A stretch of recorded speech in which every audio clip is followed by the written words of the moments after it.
A scream tore through the Wyoming dawn like a knife through silk. Elias Cutter's hand froze on his coffee cup. He'd heard dying animals before, coyotes caught in traps, horses with broken legs. But this was different. This was human terror, raw and desperate, echoing across his frozen fence line.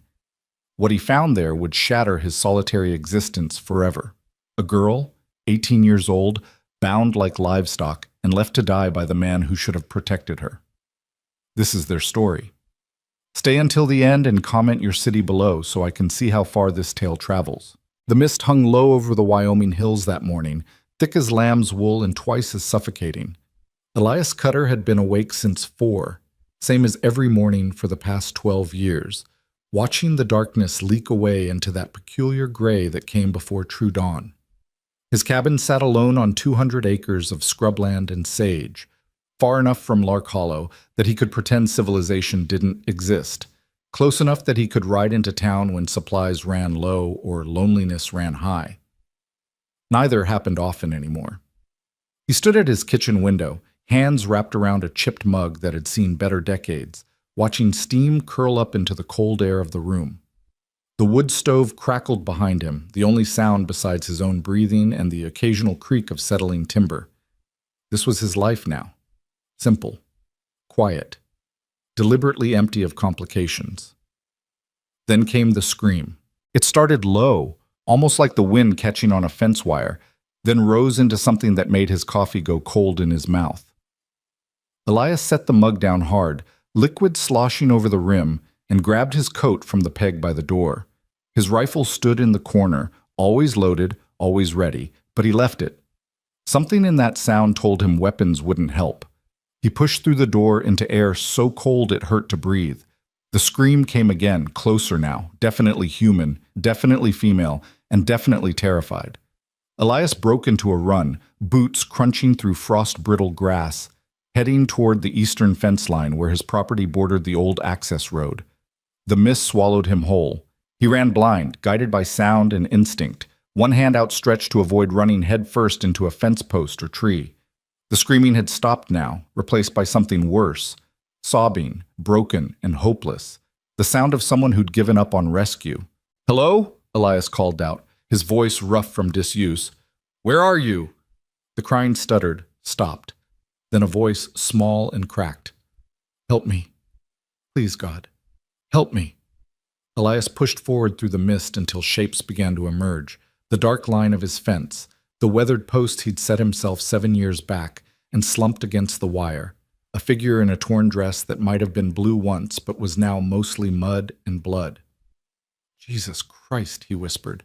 She was tied to the fence with baling wire, the kind used for hay, wrapped around her wrists and threaded through the chain link so she hung suspended, toes barely touching the ground. Her face was a mess of bruises, one eye swollen shut, lips split and bleeding. She couldn't have been more than 18, maybe younger, with dark hair matted with dirt and what looked like dried vomit down the front of her dress. "Don't," she whispered when he moved closer. "Don't hurt me. Please don't hurt me anymore. I'm not going to hurt you." Elias kept his voice low, the same tone he used with spooked horses.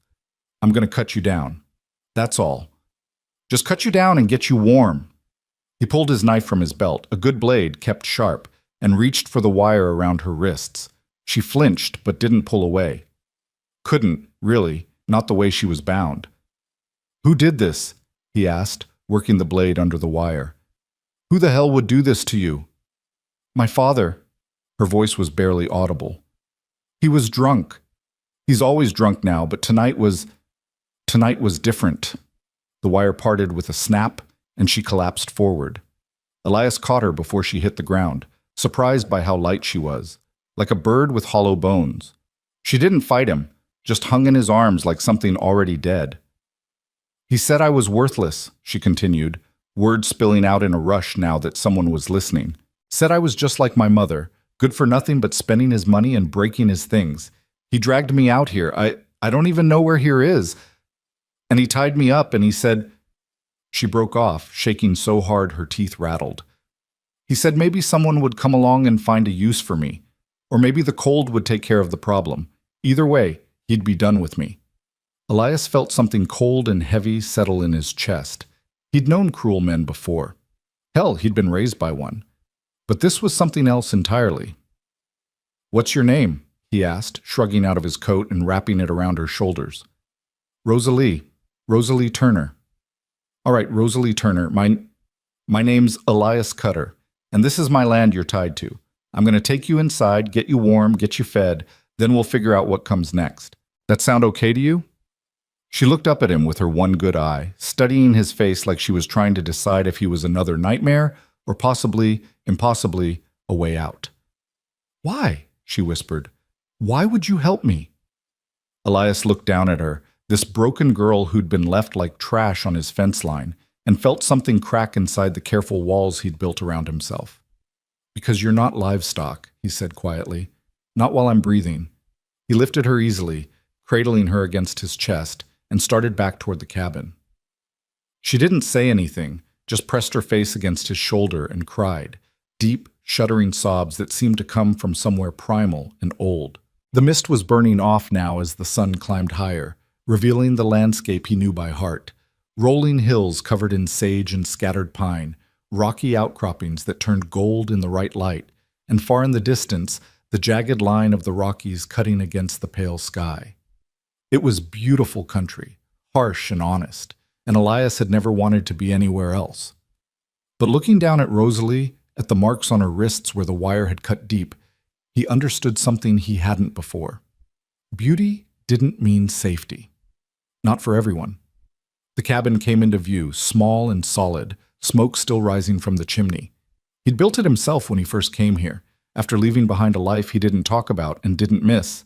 It was nothing fancy, just 4 rooms and a porch that sagged a little on the north side.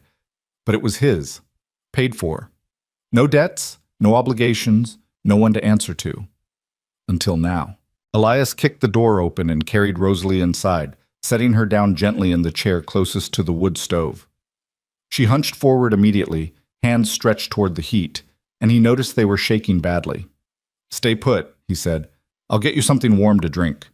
He moved to the stove, poured coffee from the pot into a clean mug, added 2 spoons of sugar from the tin on the counter. When he turned back, she was watching him with a wariness that made his heart hurt. "It's just coffee," he said, handing it to her. "Nothing in it but sugar. I don't keep whiskey in the house." "Why not?" "Personal reasons." She wrapped both hands around the mug, breathing in the steam. "My father keeps it everywhere. Under the sink, in the barn, in his truck. He says it helps him forget." "Forget what?" "My mother. She died when I was 10. Cancer. After she was gone, he just disappeared into the bottle. I've been taking care of the house, taking care of him, taking care of everything since I was 11 years old." Elias pulled out another chair and sat down facing her. "And he repaid you by leaving you to die." He didn't mean it. The words came automatically, practiced. He was just upset. He gets upset sometimes and does things he doesn't mean. "Bull." Elias leaned forward, elbows on his knees. "A man gets upset. He yells. He breaks some furniture. He doesn't tie his daughter to a fence in freezing weather and leave her for dead. That's not upset. That's attempted murder." Rosalie stared into her coffee and said nothing. Outside, the sun had fully risen now, burning away the last of the mist and flooding the cabin with thin morning light. Elias stood and moved to the window, looking out over his land. Somewhere out there, Earl Turner was probably sleeping off his drunk, if he was even still alive. Part of Elias hoped he was. He had questions for Earl Turner, lots of them. "Are you hungry?" he asked, not turning around. I don't know. I can't remember when I last ate." "Then you're hungry." He went to the kitchen, which was really just one corner of the main room with a counter and some shelves, and started pulling things out. Eggs from the basket on the windowsill, bacon from the cold box, bread he'd bought in town 3 days ago. His hands moved automatically through familiar motions, lighting the other burner on the stove, laying strips of bacon in the cast-iron skillet, cracking eggs into a bowl. Behind him, he could hear Rosalie shifting in her chair, the creak of wood and the soft intake of breath that meant she was hurting badly. "There's a bathroom through that door," he said, pointing with the spatula. "Water's cold, but it's clean. There's soap and towels. You want to wash up, you go ahead." I don't want to be any trouble. You're not trouble. You're a person who needs help. Big difference. She stood slowly, like every movement hurt, and limped toward the bathroom. Elias heard the door close, heard water running in the pipes, and went back to cooking. The bacon popped and sizzled, filling the cabin with a smell that was probably the closest thing to comfort food he knew. When Rosalie emerged 15 minutes later, she looked marginally better. The dirt was gone from her face, her hair was wet and slicked back, and she'd wrapped one of his towels around her shoulders like a shawl. The bruises stood out starkly now against her clean skin, purple and black, concentrated around her eye and jaw. "Sit," Elias said, sliding a plate across the table. "Eat." She sat. She ate. Slowly at first, then faster, like she couldn't quite believe the food was real and would disappear if she didn't consume it quickly enough. Elias watched from his own chair, picking at his bacon, not really hungry anymore. "What happens now?" Rosalie asked finally, pushing her empty plate away. "Now you rest. You're safe here." "For how long?" That was the question, wasn't it? Elias looked at her, really looked at her, and saw someone who'd spent her whole life being temporary, being conditional, being one mistake away from abandonment. "Long as you need," he heard himself say. "You don't know me. You don't know anything about me." "I know enough." "What if my father comes back?" "Then I'll deal with your father." She studied him with that same careful wariness, like she was trying to figure out the catch, the hidden cost, the moment when he'd reveal himself to be just another monster wearing a kind face. "I don't understand," she said quietly. "Why are you doing this?" Elias was quiet for a long moment, staring at his coffee cup, at the dark liquid inside that had gone cold while he wasn't paying attention. "How did you explain to someone that you'd spent the last 12 years running from yourself, building walls, choosing emptiness over connection because emptiness was safer? How did you explain that sometimes someone else's need was so profound it could crack through all that self-imposed isolation?" "I had a sister once," he said finally. "Mary. 3 years younger than me. When I was 19, I left home. Had my reasons. Our father was a mean drunk, made our lives hell. But I left. And I left her behind. Told myself she'd be fine, that she was smart enough to take care of herself." He paused, the old pain rising up sharp and fresh. 2 years later, I got a telegram. Mary was dead. Died in a house fire. She was 20 years old. And every day since I've wondered what would have happened if I'd taken her with me. If I'd protected her like I should have. Rosalie's good eye was wet. "I'm sorry. Don't be sorry for me. Be sorry for Mary.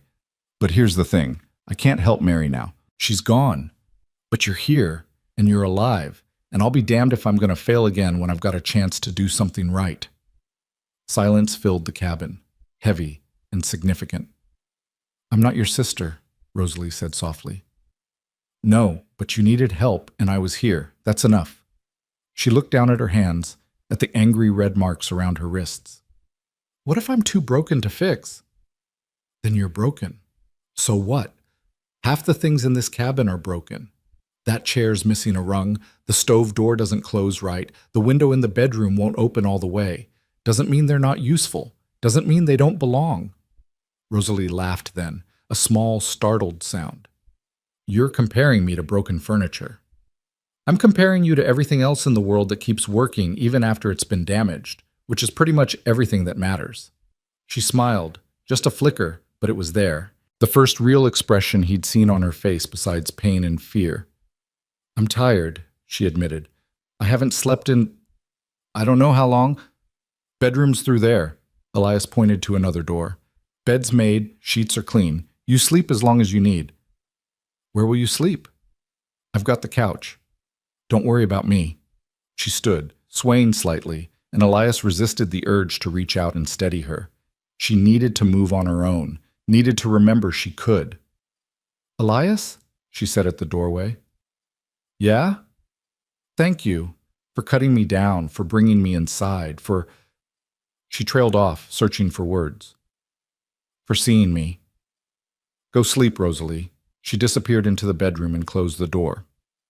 Elias sat alone in his kitchen, listening to the creak of bed springs, the small sounds of someone settling into sleep. Outside, the day had fully arrived, bright and cold and indifferent to human suffering. He stood and started cleaning up the breakfast dishes, hands moving automatically while his mind wandered. What the hell had he just done? He'd lived alone for 12 years by choice, had built a life around solitude and silence, and now he'd invited chaos right through his front door in the form of a broken girl with nowhere else to go. But even as he thought it, Elias knew he wouldn't have done anything different. Couldn't have. Some things you didn't choose, some things chose you. He was drying the last plate when he heard a vehicle approaching. Elias went to the window and saw a truck coming up his long driveway, kicking up dust, moving too fast for a friendly visit. His jaw tightened. The truck skidded to a stop in front of the cabin and a man climbed out, 50s, heavy-set, with the broken vein nose of a dedicated alcoholic. Earl Turner. Had to be. He had Rosalie's dark hair and the same shape to his eyes, though his were bloodshot and mean. Elias stepped out onto the porch, letting the door close behind him. He didn't bring his rifle. Didn't need to. Not yet. "Help you?" he asked, voice neutral. Earl squinted at him, swaying slightly, still drunk or drunk again. "You got my daughter in there?" "Depends. You Earl Turner? Asked you a question, cowboy? You got my Rosalie?" "Found her tied to my fence this morning, half frozen, beat to hell. You know anything about that?" Earl's face flushed. "What I do with my own kin ain't your concern." "She's 18 years old. That makes her an adult, not property." "She's my daughter, and she's coming home with me." Elias descended the porch steps slowly, deliberately, until he was standing at the bottom looking up at Earl. Even from 5 feet away, he could smell the whiskey coming off the man in waves. "Your daughter's sleeping," Elias said quietly. "She's safe, she's warm, and she's not going anywhere until she decides she wants to." "The hell she's not!" Earl started toward the porch. "I'm her father." "You stopped being her father when you left her to die." Earl froze, something like shame flickering across his face before anger burned it away. "You don't know nothing about it. Don't know what I've been through, what that girl put me through. Don't care." "She tell you about her mother? About how I worked myself to the bone trying to save her? About how I went into debt paying medical bills, lost the farm, lost everything while that girl sat around doing nothing?" "She told me enough." "Then she told you how she drove her mother to an early grave with her selfishness, how she spent money we didn't have on clothes and nonsense, how she told me her mother died of cancer when she was 10, Elias interrupted, "and that she's been taking care of you ever since, cleaning your house, cooking your meals, watching you drink yourself stupid every night. She told me you blamed her for something she had no control over, and you've been punishing her for it ever since." Earl's face had gone purple. "You got no right. I got every right. This is my land, she's under my roof, and you're not taking her anywhere." For a moment, Elias thought Earl might actually take a swing at him. The man's fists clenched, his jaw working, everything about him coiled for violence. But something in Elias's stance, the way he stood balanced on the balls of his feet, ready but not aggressive, must have communicated that this wouldn't be an easy fight. Earl took a step back. "I could call the sheriff." "Go ahead. Tell him how you left your daughter tied to a fence in freezing weather. See how that conversation goes." "This ain't over." "Yeah," Elias said quietly. "It is." Earl Turner stood there a moment longer, caught between rage and resignation, then spat in the dirt at Elias's feet. "She's trash, always has been. You'll figure that out soon enough." He climbed back in his truck and roared away, fishtailing on the dirt road, leaving a cloud of dust and the lingering stink of alcohol and bitterness. Elias stood watching until the truck disappeared, then turned back to the cabin. Rosalie was standing in the doorway, still wrapped in his towel, her face pale. "You heard all that," he said. "Not a question." "Most of it." She looked small and lost. "He's going to come back." "Maybe. Probably. But I meant what I said. You're safe here." "For how long?" "Stop asking that question. Answer's the same every time." She smiled that sad, broken smile that was going to haunt him. "You don't know what you're taking on." "Neither do you." Elias climbed the porch steps. "But we'll figure it out. That's what people do." "We're not people. We're strangers." Everyone's a stranger till they're not. He moved past her into the cabin, and after a moment she followed. The door closed behind them, shutting out the cold and the dust and the lingering echo of Earl Turner's poison. Inside, the wood stove crackled and the morning light filtered through dusty windows, and two damaged people stood in the kitchen of a falling-down cabin, trying to figure out how to be less alone. It wasn't much, but it was a start. 3 days passed in a strange kind of suspended time. Rosalie slept most of the first day, waking only when Elias brought her soup or water, her body finally surrendering to exhaustion. It had been fighting for longer than just one terrible night. On the second day, she emerged from the bedroom around noon, still wearing the torn dress because she had nothing else, and stood uncertainly in the doorway like she wasn't sure if she was allowed to be there. Elias was at the table, mending a bridle that had cracked at the bit ring. He looked up when he sensed her presence, nodded toward the stove where coffee sat keeping warm. "Help yourself," he said simply, then went back to his work. She poured coffee with shaking hands, added sugar, sat down at the far end of the table. They stayed like that for almost an hour, not speaking, just existing in the same space while wind rattled the windows and clouds gathered dark over the hills. Finally, Rosalie said, "I should probably leave soon." Elias didn't look up from his work. "Where would you go?" "I don't know. Somewhere?" "Somewhere's not a place. Neither is here. Not for me." Now he did look up, his pale blue eyes steady on her face. "Why not?" "Because this is your home, your life. I'm just someone who happened to cross your path. Can't be expected to—" "I don't do things because they're expected," Elias interrupted quietly. "I do them because they're right. And right now, the right thing is you staying put until you're healed up and we figure out a real plan. Not you running off to somewhere with no money, no clothes, and a father who might decide to come finish what he started." Rosalie stared into her coffee. "He won't come back. He never follows through on anything. Except tying you to a fence." She flinched, and Elias immediately regretted the harsh words. But they were true, and she needed to hear true things right now, not comfortable lies. "Look," he said, setting down the bridle. "I'm not saying you have to stay forever. I'm saying you need time to figure out what comes next. You need to heal, you need to think, and you can't do any of that if you're running scared with nowhere to go." "What do I do in the meantime?" "Whatever you want. Sleep, read, there's books on that shelf. Help around here if it makes you feel better about staying, but you don't have to. You're not a servant, you're not paying rent, you're just here." She looked at him for a long moment, something shifting behind her eyes. "You're a strange man," Elias cut her. "Been called worse." A ghost of a smile touched her lips. "I'll stay, for a little while, until I figure things out." "Good." He went back to his bridle and she went back to her coffee, and outside the clouds opened up and rain began to fall in gray sheets that turned the world to water and mist. By the third day, Rosalie had started to move more freely around the cabin. The swelling around her eye had gone down enough that she could open it partially, and the cuts on her wrists were scabbing over. Elias had given her one of his old shirts and a pair of work pants that she had to roll up at the ankles, and she wore them like armor, like borrowed courage. She was washing dishes when Elias came in from checking the fence line, his coat dripping water onto the floor. "Storm's getting worse," he said, hanging the coat on its peg. "Creek's rising fast. Might flood the lower pasture if this keeps up." "Will the animals be all right?" "Don't have any animals except the 2 horses in the barn, and they're high and dry.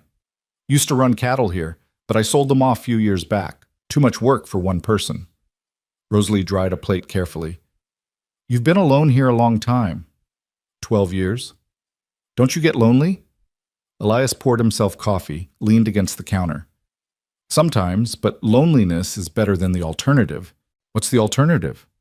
"Depending on people who let you down." She was quiet for a moment, then said, "Not everyone lets you down." "No, but enough do that it's easier not to risk it." "That's sad." "That's practical." Rosalie turned to face him fully, her hand still holding the dish towel. "You took me in. You risked it with me." "That's different." "How?"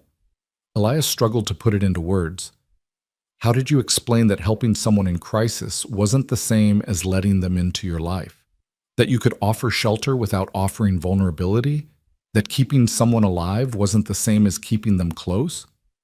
It just is, he said finally, knowing it was inadequate. Rosalie studied him with those dark eyes that saw too much. You're afraid. I'm cautious. You're afraid that if you let anyone too close, they'll hurt you the way someone hurt you before. So you live out here alone and tell yourself it's a choice when really it's a cage you built yourself. The words hit like a physical blow. Elias set his coffee down harder than he meant to. You don't know what you're talking about. Don't I? I spent 8 years in a cage made of my father's grief and anger. I know what it looks like when someone's trapped, even if the door isn't locked. This conversation's over. Why? Because I'm right? Because it's none of your damn business. He regretted the words immediately, saw her face close up, saw her shoulders hunch like she was expecting a blow. She turned back to the dishes without another word, and Elias felt like the worst kind of fool. Rosalie, it's fine. You're right.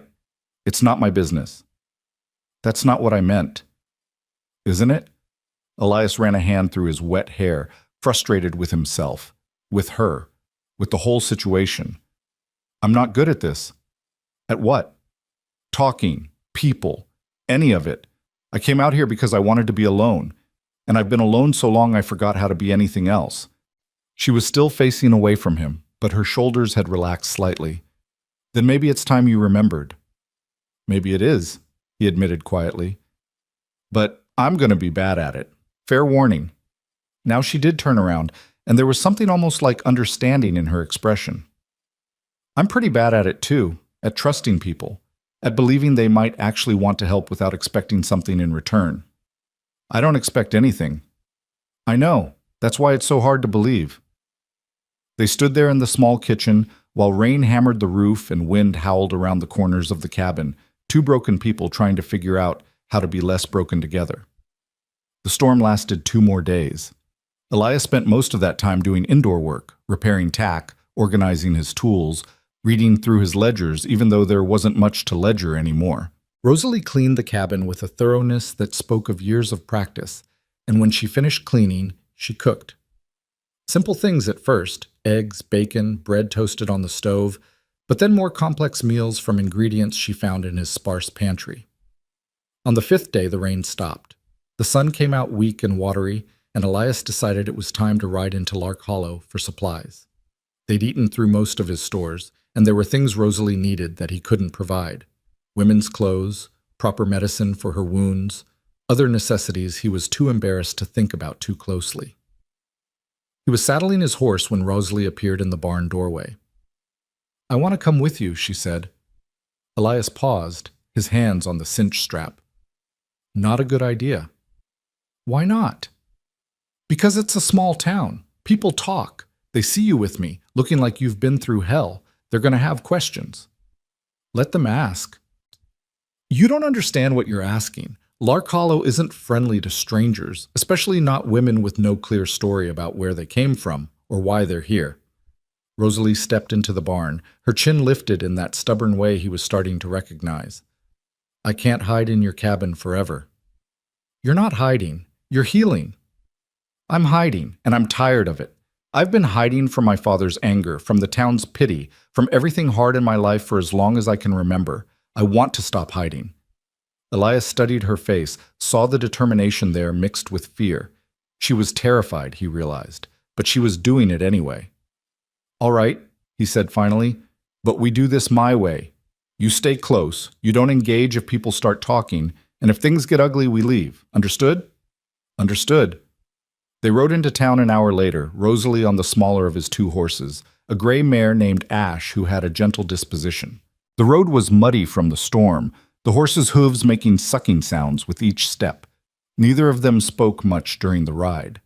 Elias kept glancing over at Rosalie, watching the way she sat the horse, the way her hands gripped the reins too tightly, the way her eyes scanned the horizon like she was expecting attack from any direction. Lark Hollow appeared gradually as they crested a low hill, a collection of weathered buildings clustered around a main street that turned to mud every time it rained. Population 200 on a good day, less when the young people got smart and left for bigger opportunities in Cheyenne or Denver. It was the kind of town that existed because it always had, not because anyone particularly wanted to be there.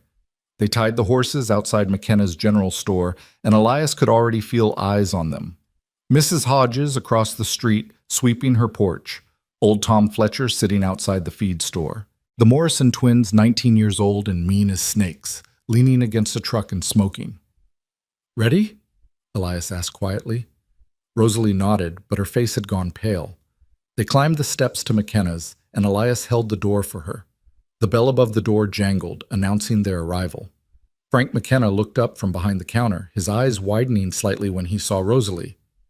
"Elias," Frank said carefully, "wasn't expecting you today. Storm kept me out longer than planned. Need to stock up." Frank's eyes kept drifting to Rosalie, taking in the bruises that were still visible despite having faded from purple to yellowish green, the borrowed men's clothes, the way she stood slightly behind Elias like she was using him as a shield. "And who's this?" "Friend of mine," Elias said, his tone making it clear that was all the explanation Frank would get. "Friend." Frank drew the word out. "Staying out at your place?" "That's right." "Huh."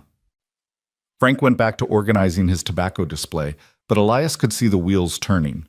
By sunset, everyone in town would know. By tomorrow, there would be stories. They moved through the store gathering supplies. Elias grabbed his usual items: coffee, flour, sugar, bacon, beans, while Rosalie wandered the aisles slowly, running her fingers over things like she couldn't quite believe they were real. He found her standing in front of a display of women's dresses, staring at them with an expression he couldn't read. "Pick one," he said quietly. "I can't. They're too expensive." "Pick one anyway." "Elias, Rosalie, pick a dress. Pick two if you want. And grab whatever else you need. Underclothes, stockings, shoes, if they've got any that fit. Don't argue with me about it." She opened her mouth, closed it, opened it again. "I'll pay you back." "No, you won't. Now pick." She chose one dress, simple blue cotton with white buttons.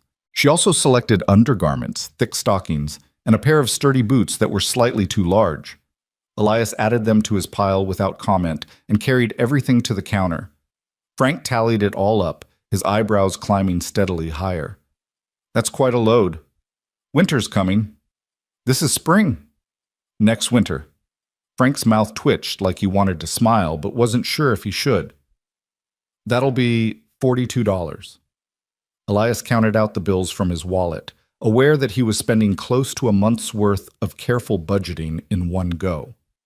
Worth it, he told himself. All of it worth it. They were loading supplies into saddlebags when a voice cut across the street. "Well, well, Elias Cutter's got himself a woman." The Morrison twins had crossed over, matching sneers on their identical faces. Dale and Darren, 20 years old, and already halfway to becoming the kind of men who made other men cross the street to avoid them. "Keep walking, boys," Elias said without looking up. "That's not friendly," Dale said. "We're just making conversation." "Yeah," Darren added, "just wondering where you found this pretty thing. She don't look like she's from around here." Elias straightened slowly, putting himself between the twins and Rosalie. "I said keep walking." "What's the matter? She too good to talk to us?" Dale took a step closer, and Elias could smell cheap beer on his breath, drunk at noon on a Tuesday. Some things never changed. "She's none of your concern." "That ain't hospitable. Out here in the West, we're supposed to be friendly to strangers." Dale's eyes slid past Elias to Rosalie. "What's your name, honey? Where are you from?" Rosalie said nothing, but Elias could feel her fear like a physical thing. "I asked you a question," Dale said, his voice hardening. "And she don't owe you an answer," Elias replied. "Now step back before this becomes a problem." "Already a problem," Darren said, moving to flank them. "Problem is, you coming into town with some beat-up woman, playing house, thinking nobody's going to ask questions." "The only question," came a new voice, sharp and cold, "is why you boys are harassing my customers." Frank McKenna had stepped out of his store, shotgun cradled loosely in his arms. Not pointing it at anyone, not yet. But the message was clear. The twins looked at Frank, looked at Elias, looked at each other. Whatever calculation they were running came out against them, because they both took a step back. "Just talking," Dale muttered. "Talk somewhere else." Frank's finger rested near the trigger guard. "Now." The Morrison twins slouched away, throwing back glances that promised this wasn't over. Elias let out a breath he didn't know he'd been holding. "Thanks, Frank." "Don't thank me." Frank's expression was troubled. "I don't know what you've gotten yourself into, Elias. Maybe it's not my business. But those boys have mean streaks and they've got friends. You watch yourself." "Always do." Frank looked at Rosalie, really looked at her, and something like pity crossed his weathered face. "You too, miss. Whatever your story is, Lark Hollow's not kind to mysteries. People here, they like things simple and explained. You might want to think about that." He went back inside, the bell jangling behind him. They finished loading the horses in silence and mounted up. Elias could feel eyes tracking them as they rode down Main Street, curtains twitching in windows, people pausing their conversations to watch them pass. The weight of judgment and speculation pressed down like the air before a storm. They were almost to the edge of town when it happened. An old woman stepped into their path, forcing them to stop. Elias recognized her.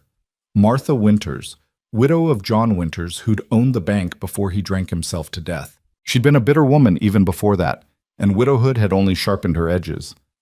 "Elias Cutter," she said, her voice carrying in the quiet street. "Heard you picked yourself up astray." "Mrs. Winters," Elias kept his voice neutral. "Need to get past." "In a minute. First, I want to get a look at what kind of woman shares a man's cabin without a ring on her finger." Rosalie's hands tightened on her reins, but she said nothing. "Not your concern," Elias said. "Everything in this town is my concern.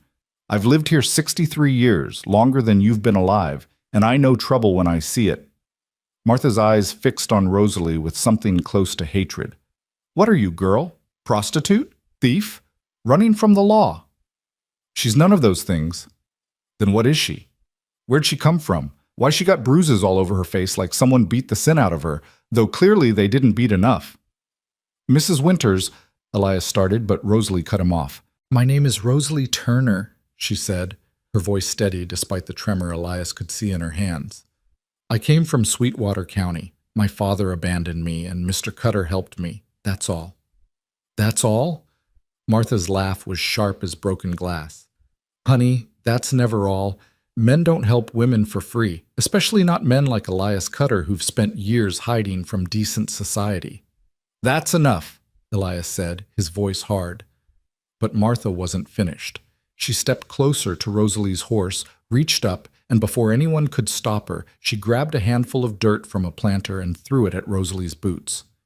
"That's what I think of your kind," Martha spat. "Filth, coming here, corrupting good Christian folk with your sob stories and your loose ways. We don't want you here. We don't need you here." Rosalie stared down at the dirt on her boots, her face gone blank and empty. Elias felt rage rise, hot and red in his chest, but he forced it down. Violence wouldn't help. Not here, not now. "Come on," he said to Rosalie, guiding his horse around Martha. "Let's go home."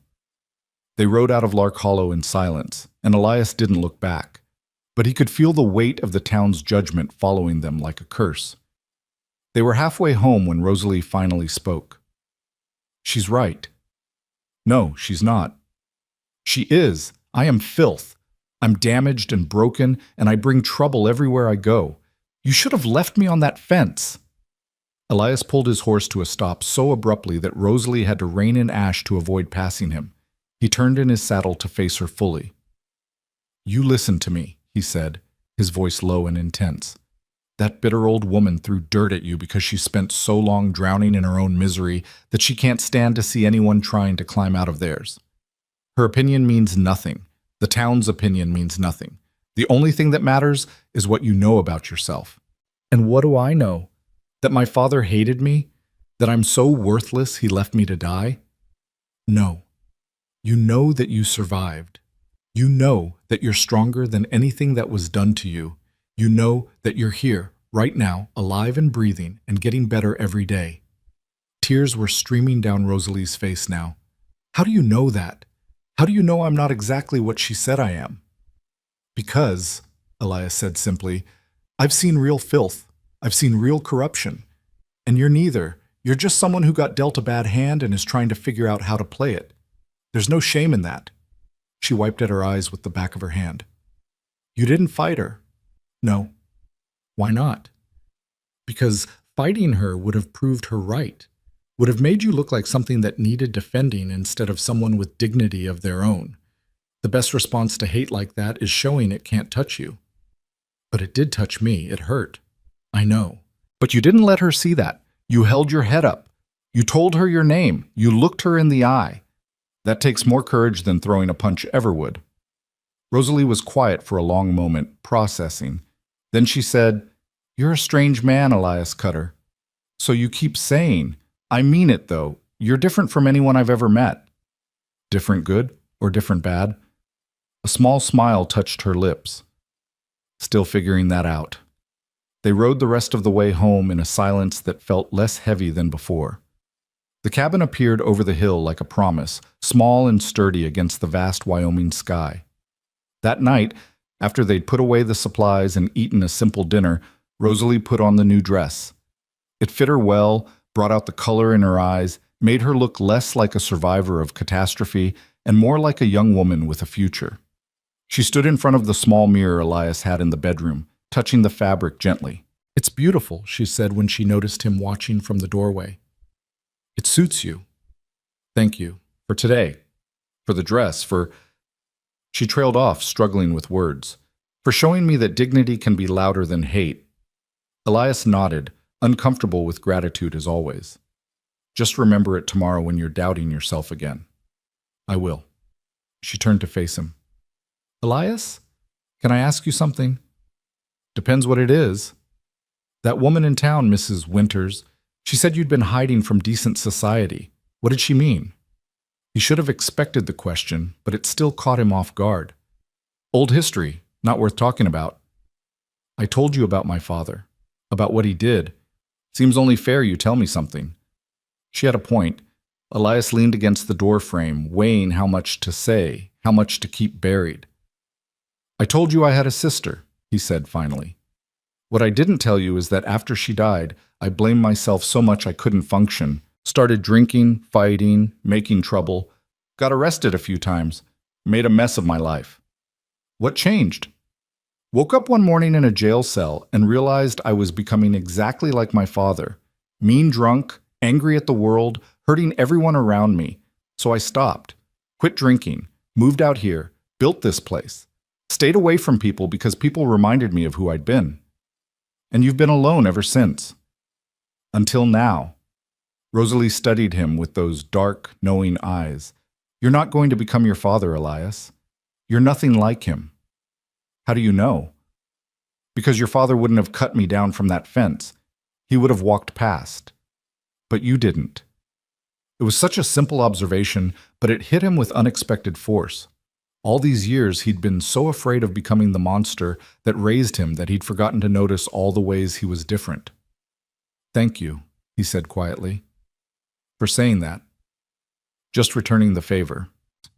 They stood there in the doorway of the small bedroom while darkness gathered outside and the temperature dropped toward freezing. Two damaged people, slowly learning that maybe, just maybe, they could help each other heal. The next morning, Elias was repairing the porch railing when he heard horses approaching. Not one horse, several. He straightened, hand instinctively moving toward the rifle leaning against the cabin wall. 5 riders came into view, moving slowly up his drive. Elias recognized the lead horse immediately, a big black gelding that belonged to Marcus Devlin, owner of the largest ranch in the county and the closest thing Lark Hollow had to an aristocrat. This wasn't going to be good. Rosalie emerged from the cabin, saw the riders, and went very still. Who are they? Trouble, Elias said. Get inside. Don't come out no matter what you hear. Elias, Now, Rosalie. She hesitated, then disappeared back into the cabin. Elias picked up his rifle, held it casually across his chest, and waited. Marcus Devlin dismounted first, followed by 4 of his ranch hands. All of them were armed. Devlin himself was in his 50s, silver-haired and handsome in the way that money and power allowed. He smiled as he approached the porch, but it didn't reach his eyes. "Elias Cutter," he said, voice smooth as oil. "Been a while." "Not long enough. What do you want, Devlin?" "Just being neighborly. Heard you had a guest. Thought I'd come introduce myself." "She's not interested." "Now, that's not very hospitable. Here in the West, we welcome strangers properly. And here on my land, I decide who's welcome and who's not. You're not." Devlin's smile sharpened. "You always were difficult, Cutter. But you should know, that girl you're harboring, she's wanted." "Wanted by who?" "By her father, Earl Turner. He came to me yesterday, distraught, saying his daughter ran off with a drifter. Said she was confused, influenced by bad company, asked me to help bring her home." Elias's grip tightened on his rifle. "Earl Turner left his daughter tied to a fence to die. If he told you different, he's lying. That's a serious accusation." "It's the truth." "Truth is a funny thing, though, isn't it? Could be you're the one lying. Could be you saw a vulnerable girl and took advantage. Could be Earl Turner is a concerned father trying to save his daughter from a predator." The four ranch hands spread out slightly, casual but deliberate, cutting off potential escape routes. Elias noticed but didn't react. "Let me make this simple," Devlin continued. "Give us the girl, and we'll forget this whole misunderstanding. You can go back to your quiet life, no trouble, no problems." "And if I refuse?" "Then we take her anyway, and you get hurt in the process. Shame, really, but the law would be on our side. Man can defend his property rights, after all." "She's not property." "Earl says she is. He's her father. He has rights." Elias's finger moved closer to the trigger. "Only right he has is to rot for what he did." Devlin sighed, like he was dealing with a stubborn child. Elias, you're outnumbered, outgunned, and on the wrong side of the law. Be smart. Hand her over." "No." The word hung in the air, simple and final. Devlin's expression hardened. "I was hoping you'd be reasonable." "Reasonable left when you rode onto my land with armed men and threatened me. Now you've got 10 seconds to get back on those horses and leave before I start shooting." "You'd kill 5 men over some girl you barely know?" "I'd kill 5 men who came to take someone under my protection. Now you're down to 5 seconds. For a long moment, nobody moved. The ranch hands looked at Devlin, waiting for orders. Devlin looked at Elias, calculating odds, weighing costs. Finally, he smiled again, cold and promising violence. "This isn't over, Cutter. Not by a long shot. That girl will be returned to her rightful guardian, one way or another. Only way she leaves here is if she chooses to, and I don't think that's going to happen." Devlin mounted his horse, the others following suit.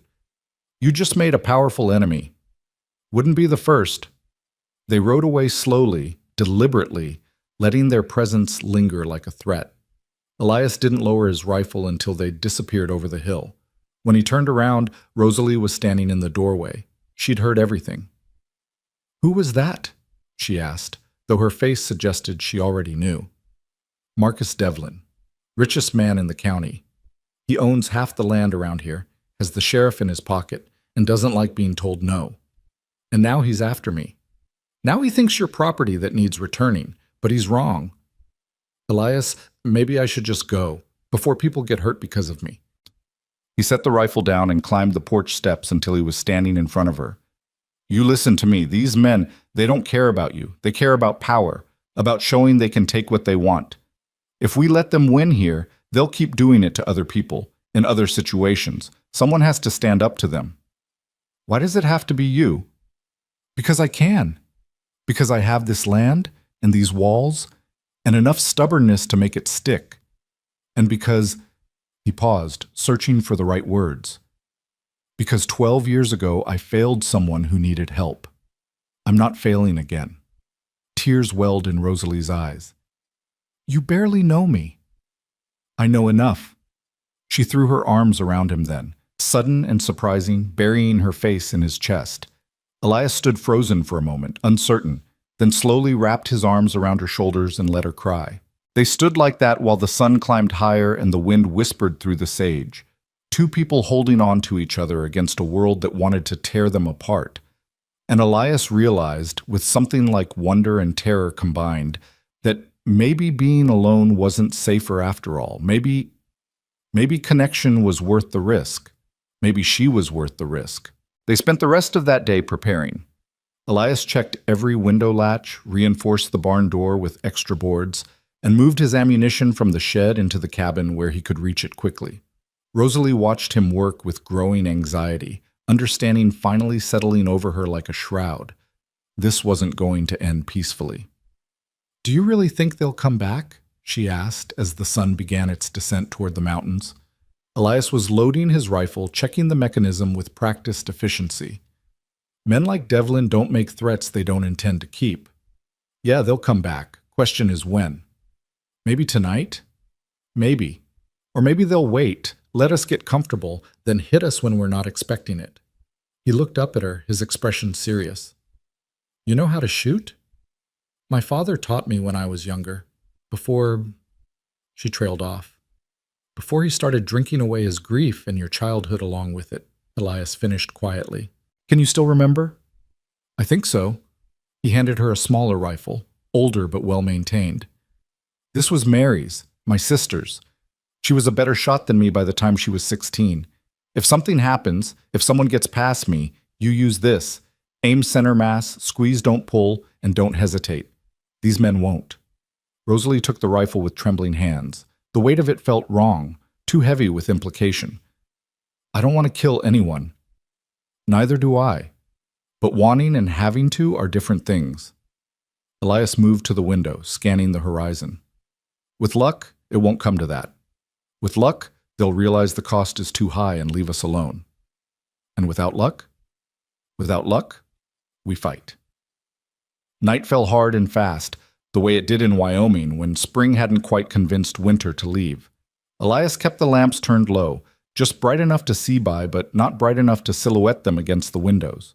They ate a cold dinner of bread and cheese because cooking smells carried on the wind and might draw attention.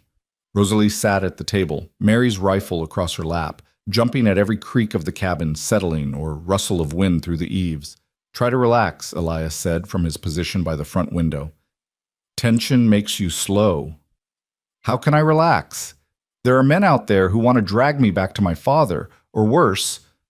"Worse?" She was quiet for a moment, then said, "That man Devlin. The way he looked at me. It wasn't like he saw a person. It was like he saw something he wanted to own." Elias's jaw tightened. "He's not touching you. You can't promise that. Watch me." They sat in tense silence as the hours crawled past. Midnight came and went. 1 in the morning, 2. Elias never moved from the window, never relaxed his vigilance. Rosalie dozed fitfully in the chair, waking with small gasps every time exhaustion pulled her under. Around 3 in the morning, she jerked fully awake to find Elias standing rigid, his rifle raised. "What is it?" she whispered. "Horses. Coming slow, trying to be quiet." Rosalie's heart hammered against her ribs. "How many?" "Can't tell yet. At least 3, maybe more." He glanced back at her. "Get in the bedroom. Lock the door. Don't come out unless I call for you or someone breaks through. I'm not hiding while you fight alone." "Rosalie, no. You said I wasn't property. You said I had dignity. Well, dignified people don't hide while others defend them. I'm staying." Elias looked like he wanted to argue, but there wasn't time. The sound of horses had stopped, which meant the riders had dismounted, which meant they were approaching on foot. "Stay low," he said instead. "Cover the back window. Anyone tries to come through, you shoot." She moved to the rear of the cabin, positioning herself where she could see both the back window and door. Her hands were slick with sweat on the rifle stock. The silence stretched out, broken only by the pounding of her own pulse in her ears. Then a voice called out from the darkness, slurred and familiar and full of false authority. "Rosalie, Rosalie Turner, you come out here right now." Her father, Earl Turner, had come.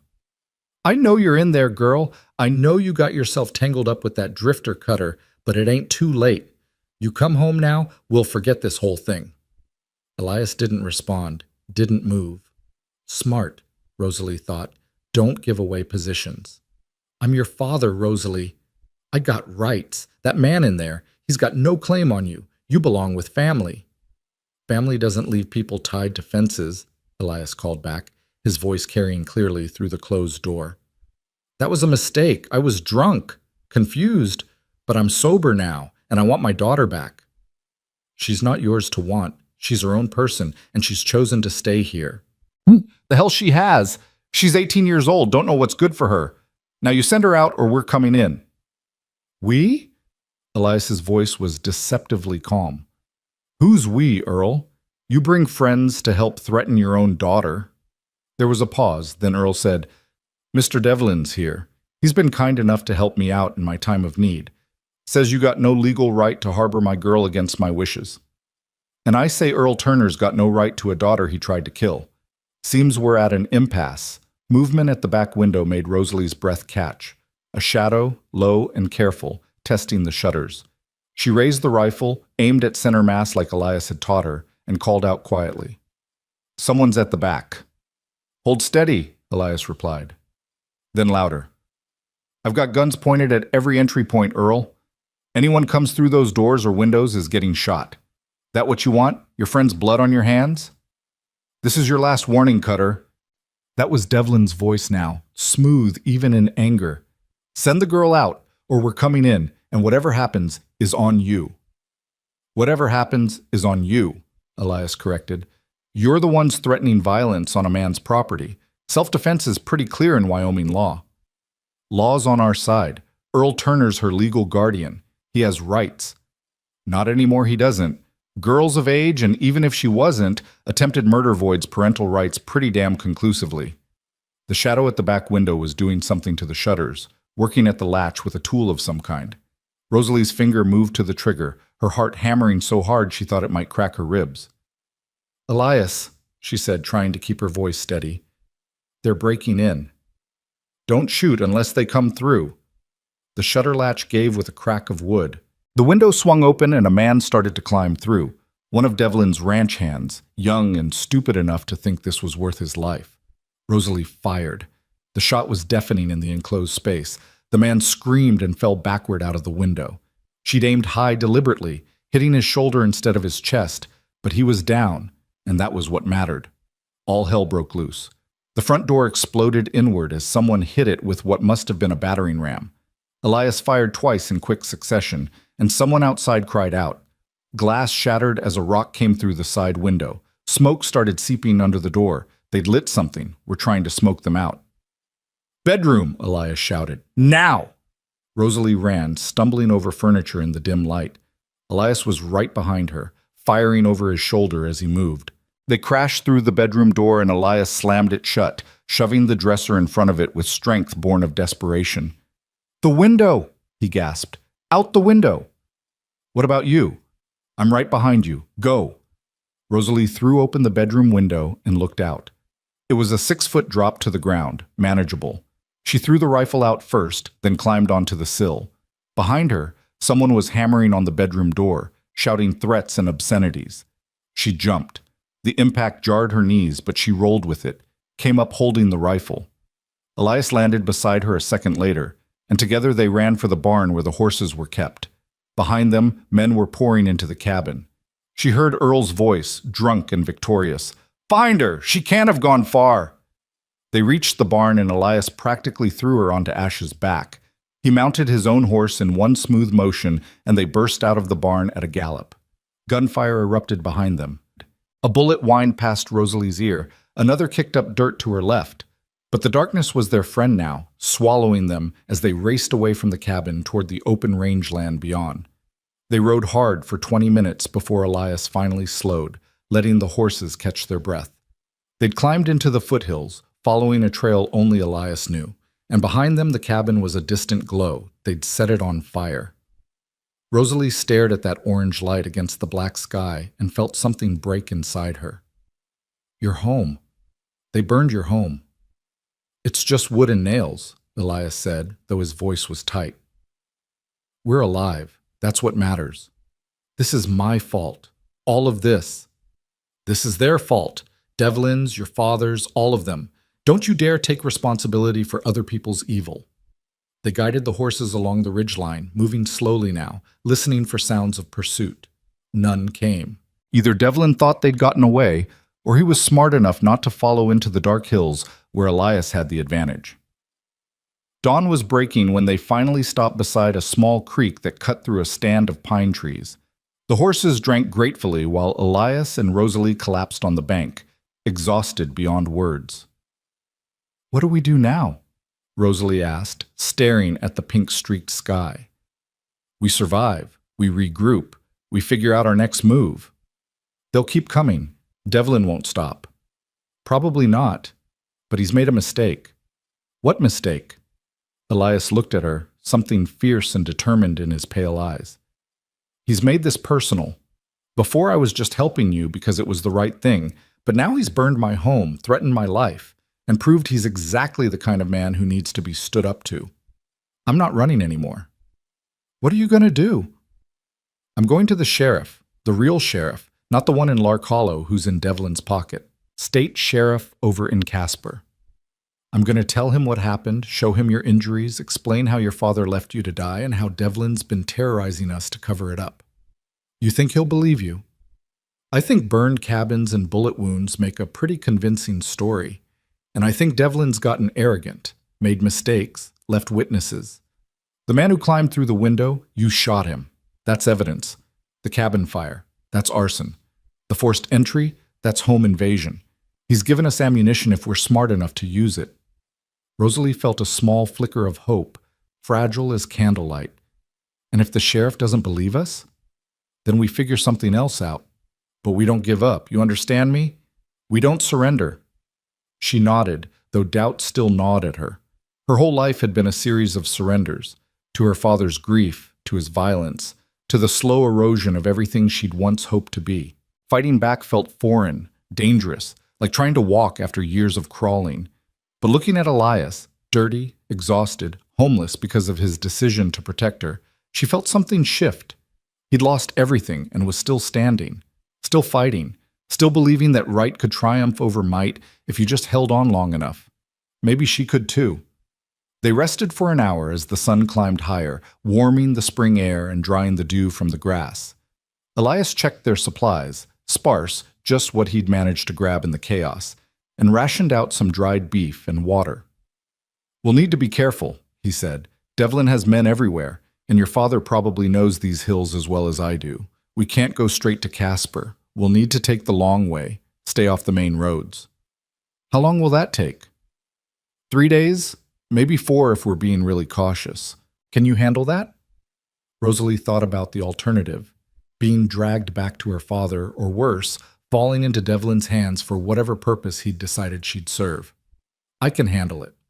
They set out again, following game trails and creek beds, staying under tree cover when possible. The Wyoming wilderness was vast and beautiful, and indifferent to human struggles. They passed through valleys carpeted with wildflowers, crossed ridges where the wind howled like lost souls, navigated forests so thick the sun barely penetrated. On the second night, camped in a small cave that offered shelter from the wind, Rosalie finally asked the question that had been burning in her mind since they'd fled. "Why didn't you just give me up? You could have told them to take me, saved your cabin, saved yourself all this trouble." Elias was tending a small fire, keeping it low so the light wouldn't show. He didn't answer right away, just stared into the flames, like they might hold answers. "You remember what I told you about my sister Mary?" he said finally. "That she died in a fire, that you left her behind. What I didn't tell you was that she wrote me letters. Every week for 2 years she wrote me, told me how bad things were getting with our father, asked me to come back to take her away, and I didn't. I was angry, scared, drowning in my own problems. I told myself she was exaggerating, that she'd be fine, that I couldn't help her even if I wanted to." His voice cracked slightly. "The fire that killed her? It wasn't an accident. She set it herself, burned the house down with her in it because she couldn't take another day with him and saw no other way out." Rosalie's breath caught. "Oh, Elias." "So you ask me why I didn't give you up? Because every time I look at you, I see Mary. I see another young woman trapped by a man who should have protected her, desperate for someone to help, and I'll be damned if I make the same choice twice. I couldn't save my sister, but I can save you. I will save you, even if it costs me everything."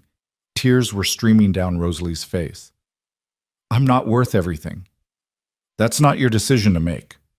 "But your home can be rebuilt. You can't. And I'd rather rebuild 100 cabins than live with the knowledge that I had a chance to do right and chose convenience instead. She moved around the fire and sat beside him, not touching but close enough to feel his warmth. You're a good man, Elias Cutter. Better than you think you are. I'm a man trying to atone. There's a difference. Is there? He looked at her then, really looked at her, and something passed between them, an understanding, a recognition that they were bound now by more than circumstance. They were bound by choice, by shared trauma, by the decision to stand together against a world that wanted to tear them apart. Get some sleep, he said softly. I'll take first watch. Wake me in a few hours. You need rest too. I will. She lay down near the fire, using her coat as a pillow. And despite everything, the fear, the exhaustion, the uncertainty, she felt safer than she had in years. Because for the first time in her life, someone had chosen her, not out of obligation or possession, but because they believed she mattered. That was worth more than all the cabins in Wyoming. The third day brought new dangers. They were following a narrow trail along a cliff face when they heard horses behind them, multiple riders, moving fast. Elias urged his horse forward, Rosalie keeping pace, and they broke into a gallop along the treacherous path.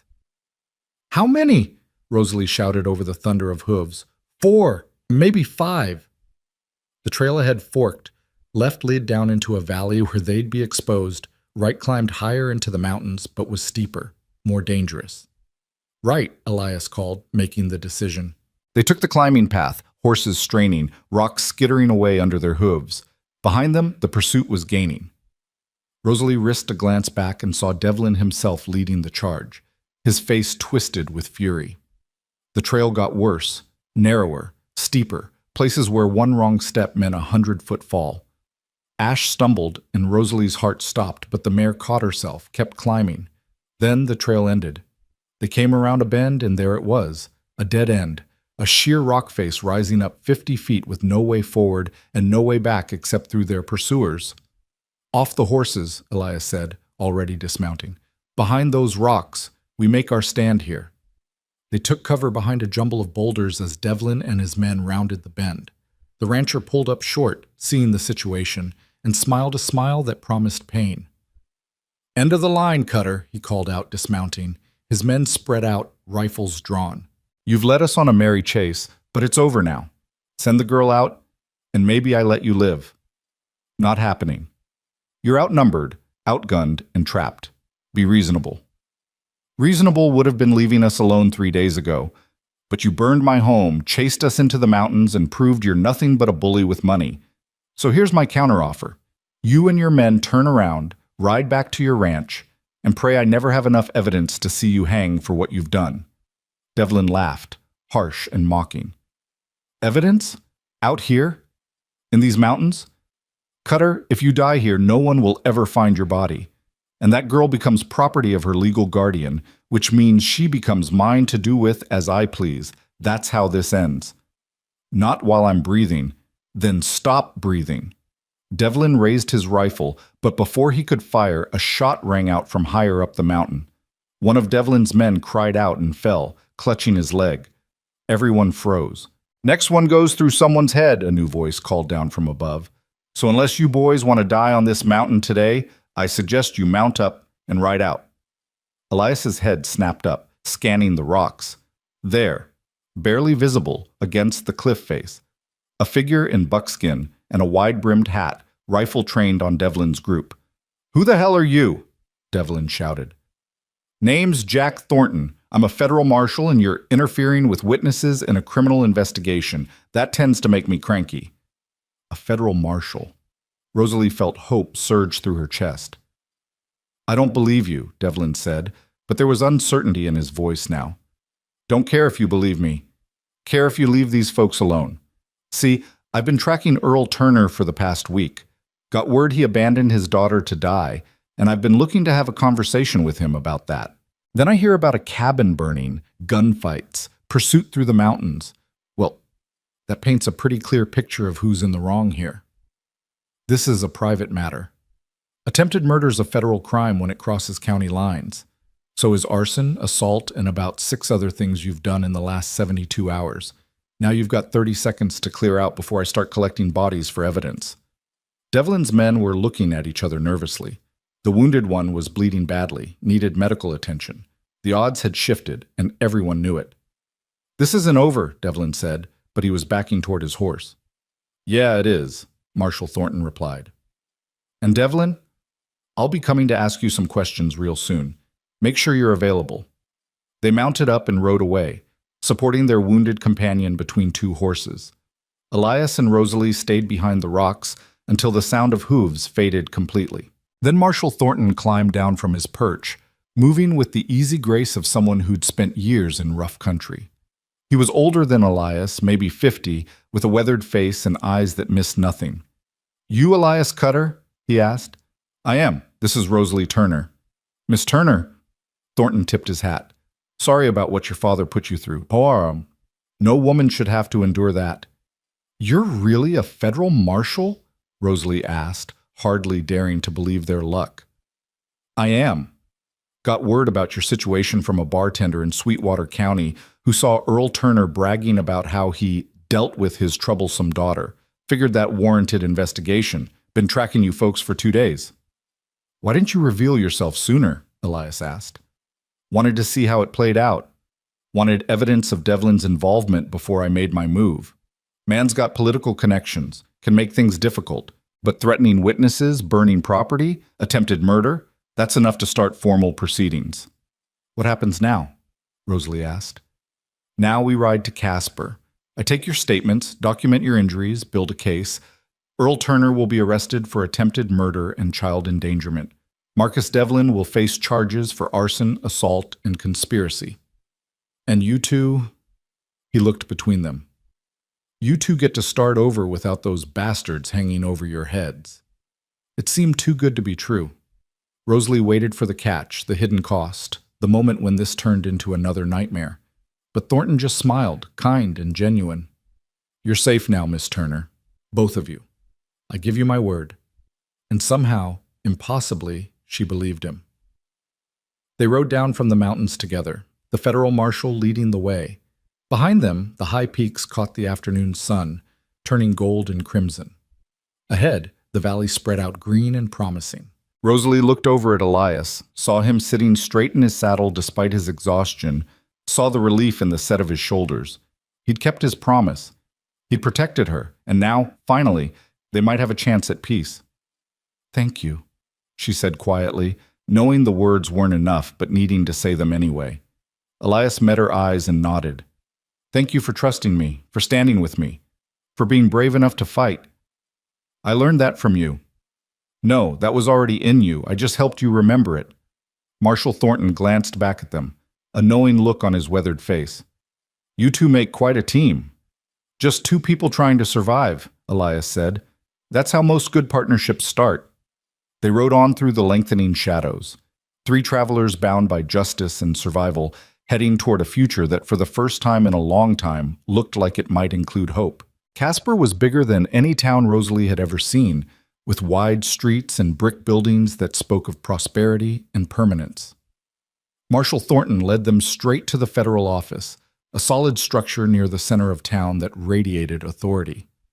People stopped to stare as they passed, 3 dusty travelers on exhausted horses, clearly coming from somewhere difficult. Inside, the marshal's office was surprisingly comfortable, with wooden chairs and a pot-bellied stove that kept the spring chill at bay. Thornton settled them with coffee and biscuits before disappearing into a back room to file his initial report. Rosalie sat clutching her cup, the warmth seeping into her cold hands. Across from her, Elias looked hollowed out, running on nothing but determination and coffee. His beard had grown wild over the past few days, and there were new lines around his eyes that hadn't been there before. "You should rest," she said softly. "So should you." "I'm too nervous to rest. What if they don't believe us? What if Devlin's connections are too strong? What if—" "Stop." Elias leaned forward, his voice gentle but firm. "We've got a federal marshal on our side, physical evidence, and the truth. That has to count for something. Does it, though? In my experience, the truth just gets you hurt. That's because you've been dealing with men who feared the truth. But Thornton's different. You saw how he handled Devlin. He's not afraid. Before Rosalie could respond, Thornton returned with another man, older, distinguished, wearing a suit that marked him as someone important. The marshal made introductions. This is District Attorney Howard Chen. He'll be handling the prosecution once we have Earl Turner and Marcus Devlin in custody. Chen shook hands with both of them, his grip firm and professional. I've heard a summary of your situation from Marshal Thornton. What was done to you, Miss Turner, is unconscionable. I want to assure you that my office will pursue this case with every resource we have. Thank you, Rosalie managed, though the words felt inadequate. I'll need to take detailed statements from both of you. The process may be uncomfortable. You'll need to recount traumatic events, describe injuries, provide specifics about locations and times. Can you do that? Rosalie looked at Elias, drawing strength from his steady presence. Yes, I can do that. What followed were hours of careful questioning. Chen was thorough but kind, never pushing when she struggled with particularly painful memories, always giving her time to compose herself. She described the night her father tied her to the fence, the cold seeping into her bones, the terror of thinking she would die alone in the darkness. She showed them the scars on her wrists, faded now but still visible. She recounted the confrontation at Elias's cabin, the fire, the pursuit through the mountains. Elias corroborated everything, adding details about Devlin's threats, the forced entry, the arson. He spoke with a controlled anger that made clear how deeply the violations had cut. By the time they finished, night had fallen outside. Chen gathered his notes with satisfaction. This is solid, very solid. Marshal Thornton has already dispatched deputies to arrest Turner and Devlin. With your testimony, the physical evidence, and the marshal's own witness account, we should have convictions on multiple charges. How long will that take? Elias asked. Arraignment within 48 hours, trial probably within the month. Wyoming courts move quickly on federal cases. Chen stood, extending his hand again. You've both been through hell. The state will provide temporary housing while the legal proceedings unfold. There's a boarding house 2 blocks from here, clean, safe, respectable. I've already arranged rooms. I can pay my own way, Elias said quietly. I'm sure you can, Mr. Cutter. But given that you lost your home protecting a witness in a federal case, the least we can do is ensure you're not financially devastated in the process. Consider it compensation for services rendered to justice. After Chen left, Thornton walked them to the boarding house personally. The landlady, Mrs. Kowalski, was a round Polish woman with kind eyes who asked no questions and showed them to adjacent rooms on the second floor. Breakfast at 7, she said in accented English. Dinner at 6. You need anything, you ask. I take care of my boarders. Alone in her room, Rosalie stood at the window looking out over the unfamiliar town.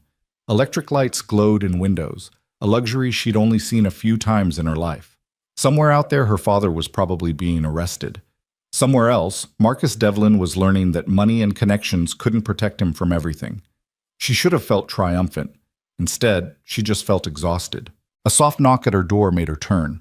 Elias stood in the hallway, looking uncertain. Wanted to make sure you were all right, he said. I don't know what I am. Everything's happened so fast. You want company, or would you rather be alone? She considered. Alone meant silence and too much time to think. Company meant Elias, who'd become the one constant in a world that had turned upside down. Company, she decided. Please. He came in and they sat together on the small sofa under the window. Neither spoke for a long time, just sat in comfortable silence while the night sounds of Casper drifted up from the street below. What happens after? Rosalie asked finally. After the trial, after Devlin and my father are convicted, what happens to us? What do you want to happen?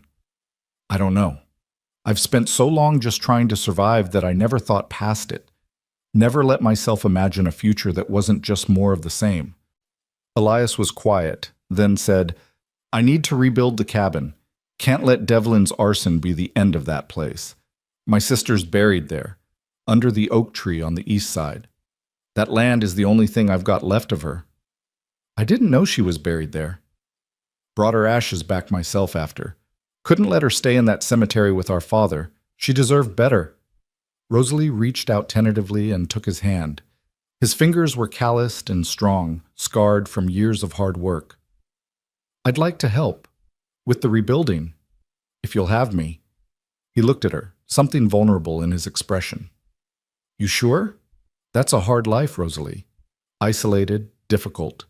You're 18 years old. You could go anywhere, do anything. Why tie yourself to a burned-out homestead and a damaged man with too much past? Because that damaged man saved my life. Because that homestead is the first place I ever felt safe. Because she struggled to find the right words. Because for the first time in my life, I get to choose. Not my father, not circumstances, not desperation. Me. And I choose to stay. You barely know me. I know enough. I know you're kind. I know you're brave. I know you keep your promises even when it costs you everything. That's more than most people can say. Elias's thumb traced small circles on the back of her hand. It won't be easy. Nothing worth having ever is. You might get tired of me, might decide you want something different. Then I'll tell you and we'll figure it out. But I won't run. I'm done running. He pulled her close then, wrapping his arms around her in an embrace that felt like coming home. Rosalie pressed her face against his chest and listened to the steady beat of his heart, letting it anchor her in the present moment. We'll rebuild together, he said quietly. Make something better than what was there before. Together, she agreed. They stayed like that until Elias finally pulled back, standing reluctantly. You should sleep. Tomorrow's going to be another long day. Will you be all right? In your room, alone? He smiled, small and genuine. I've been alone 12 years. One more night won't kill me. Besides, I'm not really alone anymore, am I? No, you're not. After he left, Rosalie prepared for bed in a daze of exhaustion and cautious hope. The sheets were clean, the mattress soft, and for the first time in a week she felt truly safe. She fell asleep almost immediately and didn't dream. The next 2 days passed in a blur of legal proceedings. Earl Turner was arrested without incident. Thornton found him passed out drunk in a rooming house in Sweetwater County. Devlin put up more resistance, hiring expensive lawyers who argued jurisdiction and evidence and a dozen other technical points. But Chen was prepared for all of it, and the charges stuck.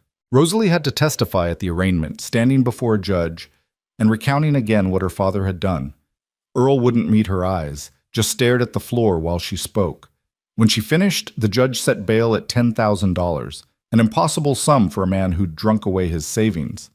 Defendant will remain in custody until trial, the judge declared. And that was that. Devlin's arraignment was more dramatic. His lawyers argued that he was merely trying to help a concerned father, that any violence was the result of Elias's aggression, that the whole situation had been blown out of proportion. Chen systematically dismantled each argument with evidence and witness testimony. Marshal Thornton's account of the mountain confrontation was particularly damning. The judge set Devlin's bail at $50,000, which he posted immediately. But there were conditions. He was forbidden from leaving the state or contacting either Rosalie or Elias. Electronic monitoring would track his movements. This isn't over, Devlin said as he left the courthouse, looking directly at Elias. You've made enemies you can't afford. Already had those, Elias replied calmly. One more won't make much difference. Back at the boarding house that evening, Mrs. Kowalski served them dinner with her other boarders, a school teacher, a bank clerk, and an elderly couple who asked no questions but offered quiet support through kind glances and passed dishes. After dinner, Elias and Rosalie walked through the town. Spring was settling in properly now, trees budding and the air carrying the scent of growing things. Casper felt alive in a way Lark Hollow never had, full of possibility and movement. I wired what's left of my savings today, Elias said as they walked. Should be enough to buy lumber and supplies for rebuilding. Won't be fancy, but it'll be solid.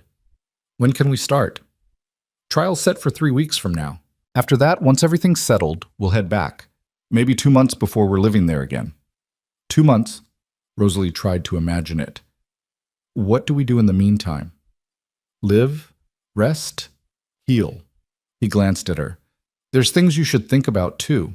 You never finish school. There's a teacher here who might be willing to tutor you, help you get your certificate. You're smart, Rosalie. You could have options beyond just being a homesteader's helper. Is that what I'd be? Your helper? I don't know what you'd be. That's for you to decide. She was quiet for a moment, then said, I think I'd like to learn. Not because I want to leave, but because I want to choose to stay knowing I could do something else. Does that make sense? Perfect sense. They walked past a small church where singing drifted through open doors, hymns she half remembered from childhood before her mother died and her father stopped believing in anything but the bottom of a bottle. On impulse, she pulled Elias toward the sound. Come on. I don't do church. Neither do I, but sometimes it's nice to hear people singing about hope, even if you're not sure you believe it yet. They slipped into a back pew, anonymous among the congregation. The hymn was something about grace and redemption, about being lost and found.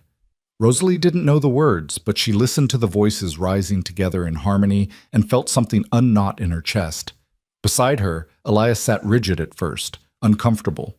But gradually he relaxed, and when she glanced over, she saw his eyes were closed and his lips were moving slightly, like he was praying or remembering how to.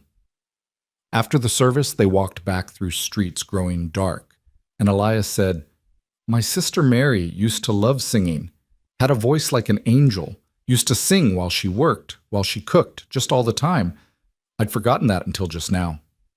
It's a good memory. Yeah, it is. He looked up at the stars beginning to appear. Thank you for reminding me that not all memories have to hurt. Some of them can heal, Rosalie said softly. If we let them.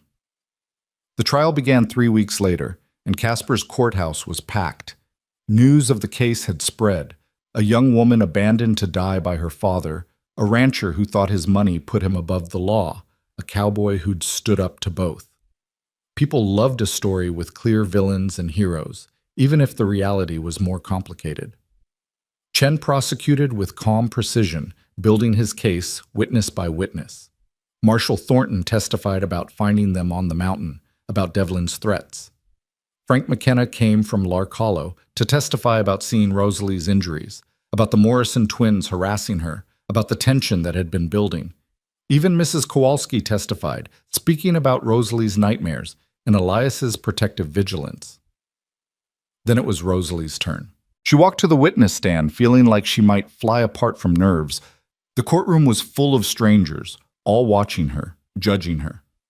Earl sat at the defendant's table, looking smaller than she remembered, diminished by sobriety and shame. Devlin sat straighter, arrogant even in defeat, his expensive lawyers flanking him like guards. Chen approached the stand with a gentle expression. Miss Turner, can you tell the court what happened on the night of March 15th? She took a breath and began. The words came easier than she expected, like something that had been dammed up was finally flowing free. She described her father's escalating violence, the drinking that got worse after each failed crop and each unpaid bill. She described the night he dragged her from the house, how she'd begged and pleaded, how he'd wrapped the baling wire around her wrists with hands that used to hold her when she cried. He said I was worthless, she told the silent courtroom. Said I'd killed my mother by being such a burden. Said maybe the cold would solve his problem, or maybe someone would find me and put me to some use. Then he drove away and left me there. How long were you tied to that fence?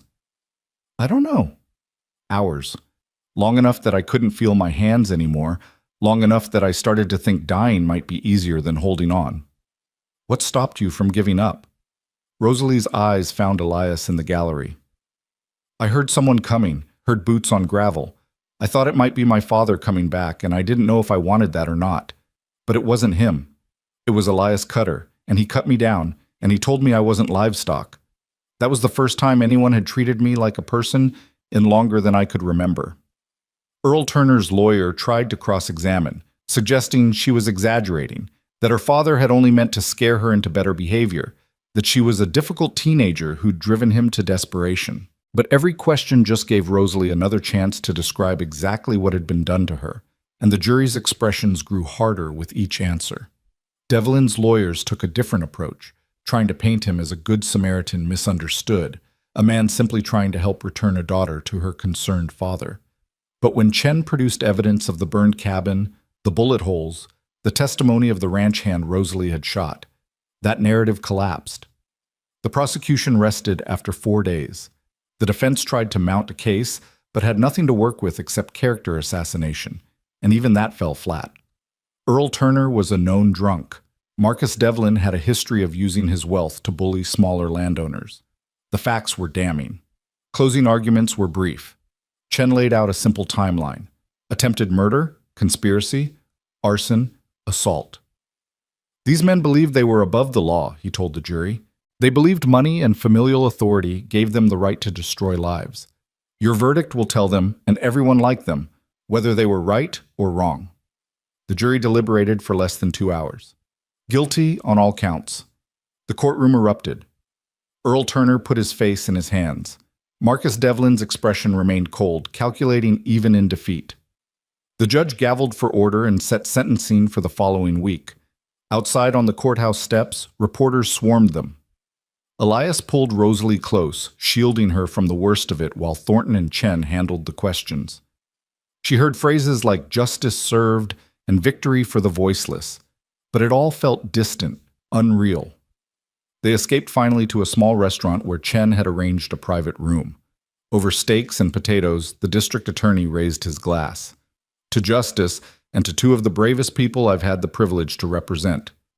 They toasted, though Elias drank only water, and Rosalie noticed, appreciated the gesture. No alcohol, no echoes of Earl Turner's weakness. "What happens now?" Rosalie asked. "Sentencing in a week," Chen replied. "Turner will likely get 15 to 20 years. Devlin might get less due to his lawyers and lack of direct involvement in the initial abandonment, but he'll serve time. And there are civil suits to consider. You could sue both of them for damages." "I don't want their money," Rosalie said immediately. "You might change your mind when you're trying to rebuild a life. Think about it." After dinner, Elias and Rosalie walked back to the boarding house through streets celebrating their victory. Strangers called out congratulations. Someone even started to applaud as they passed. "I don't like this attention," Elias muttered. "It'll pass. Tomorrow there'll be some other news, some other story. Can't come soon enough." In the boarding house parlor, Mrs. Kowalski had laid out cake and coffee. "For celebrating," she announced. "Is good when bad men lose, good men win." They celebrated quietly with the other boarders, accepting congratulations and well wishes. But eventually exhaustion won out and Rosalie excused herself, climbing the stairs to her room. She was preparing for bed when Elias knocked softly. "Come in." He entered, looking uncertain. "I wanted to say, I'm proud of you. What you did today, testifying, facing them down. That took courage most people don't have. I was terrified. That's what courage is. Being terrified and doing it anyway." Rosalie sat on the edge of the bed, suddenly feeling the weight of everything that had happened. Is it really over? Can we actually go home and rebuild and just live? Yeah, we can. What if I'm not good at it? Living peacefully, I mean. What if I don't know how? Elias crossed the room and knelt in front of her, taking her hands. Then we'll learn together. That's what people do, Rosalie. They learn and they grow and they make mistakes and they try again.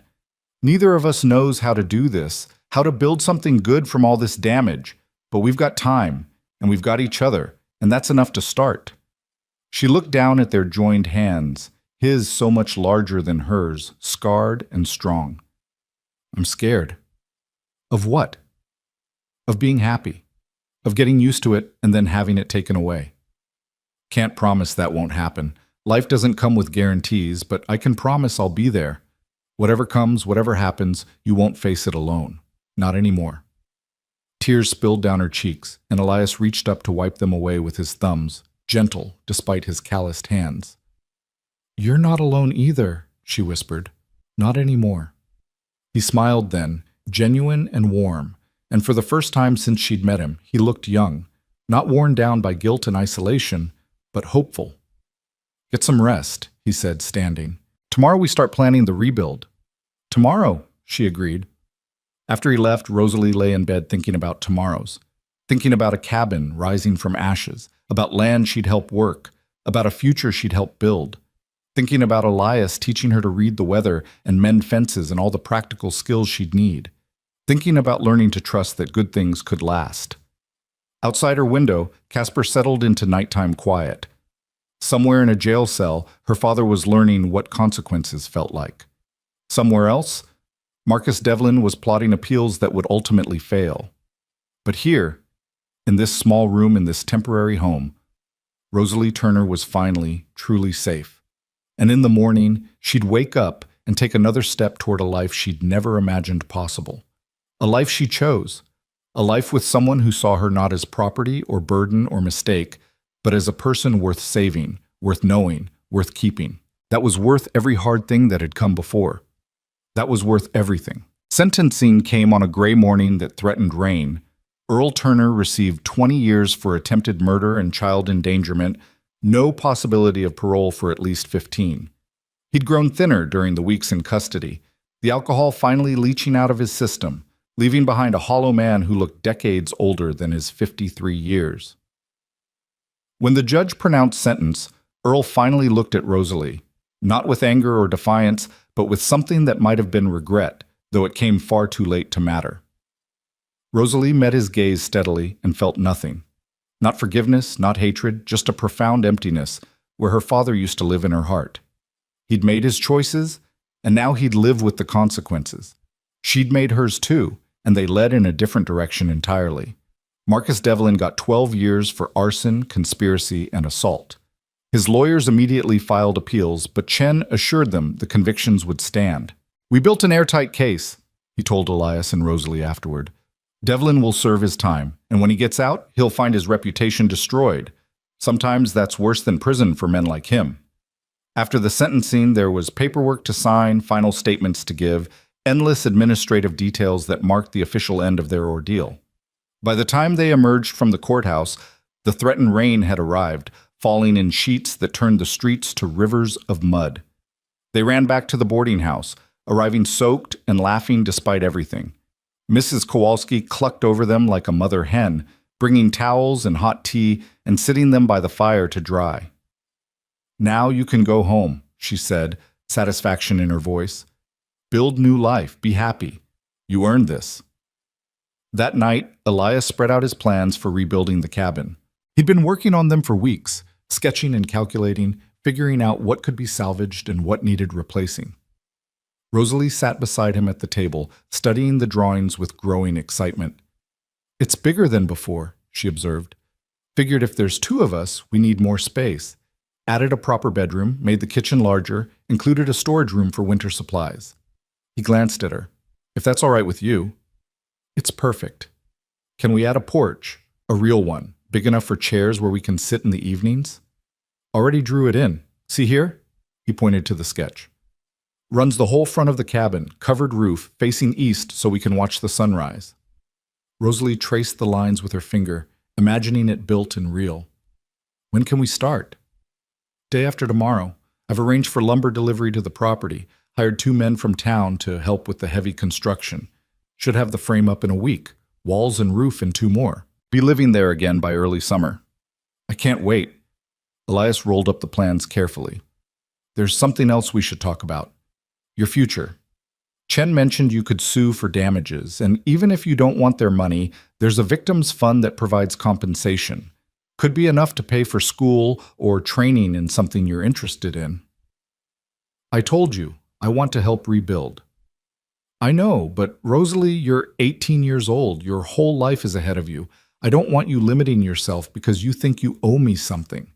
She set down her teacup with a sharp click. "Is that what you think this is? Obligation?" "No, because if that's what you think, then you haven't been paying attention.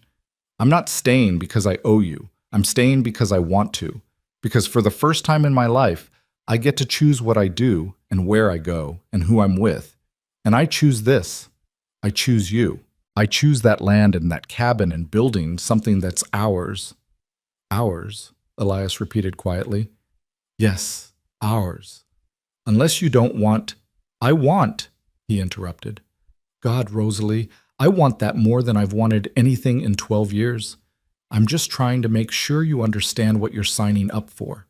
It's hard work, isolated living, long winters with nothing but each other for company. Most people would find that suffocating. Most people aren't me." She reached across the table and took his hand.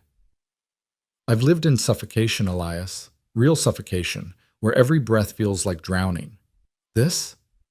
This is freedom. The space to breathe, the chance to build something meaningful, someone who sees me as a partner instead of a burden. That's not limiting, that's liberation. He turned her hand over in his, studying her palm like it held answers. You sure? I've never been more sure of anything. All right then. He looked up, met her eyes. Partners. In everything. Partners, she agreed. They left Casper 3 days later with a wagon full of supplies and 2 hired workers, brothers named Tom and Samuel, who asked no questions and worked hard. The journey back to Elias's land took 2 days, and with every mile, Rosalie felt something lighten in her chest. This was the right direction. This was home. The cabin was worse than she'd feared. The fire had consumed most of the structure, leaving only the stone chimney standing amid charred timbers and ashes. The barn had survived, though it needed repairs. The fence line was intact, and seeing it, remembering the morning Elias had found her there, Rosalie felt a strange gratitude. That fence had been the site of her lowest moment, but also her salvation. We'll clear this first, Elias said, surveying the damage. Save what we can, burn the rest, start fresh with clean ground.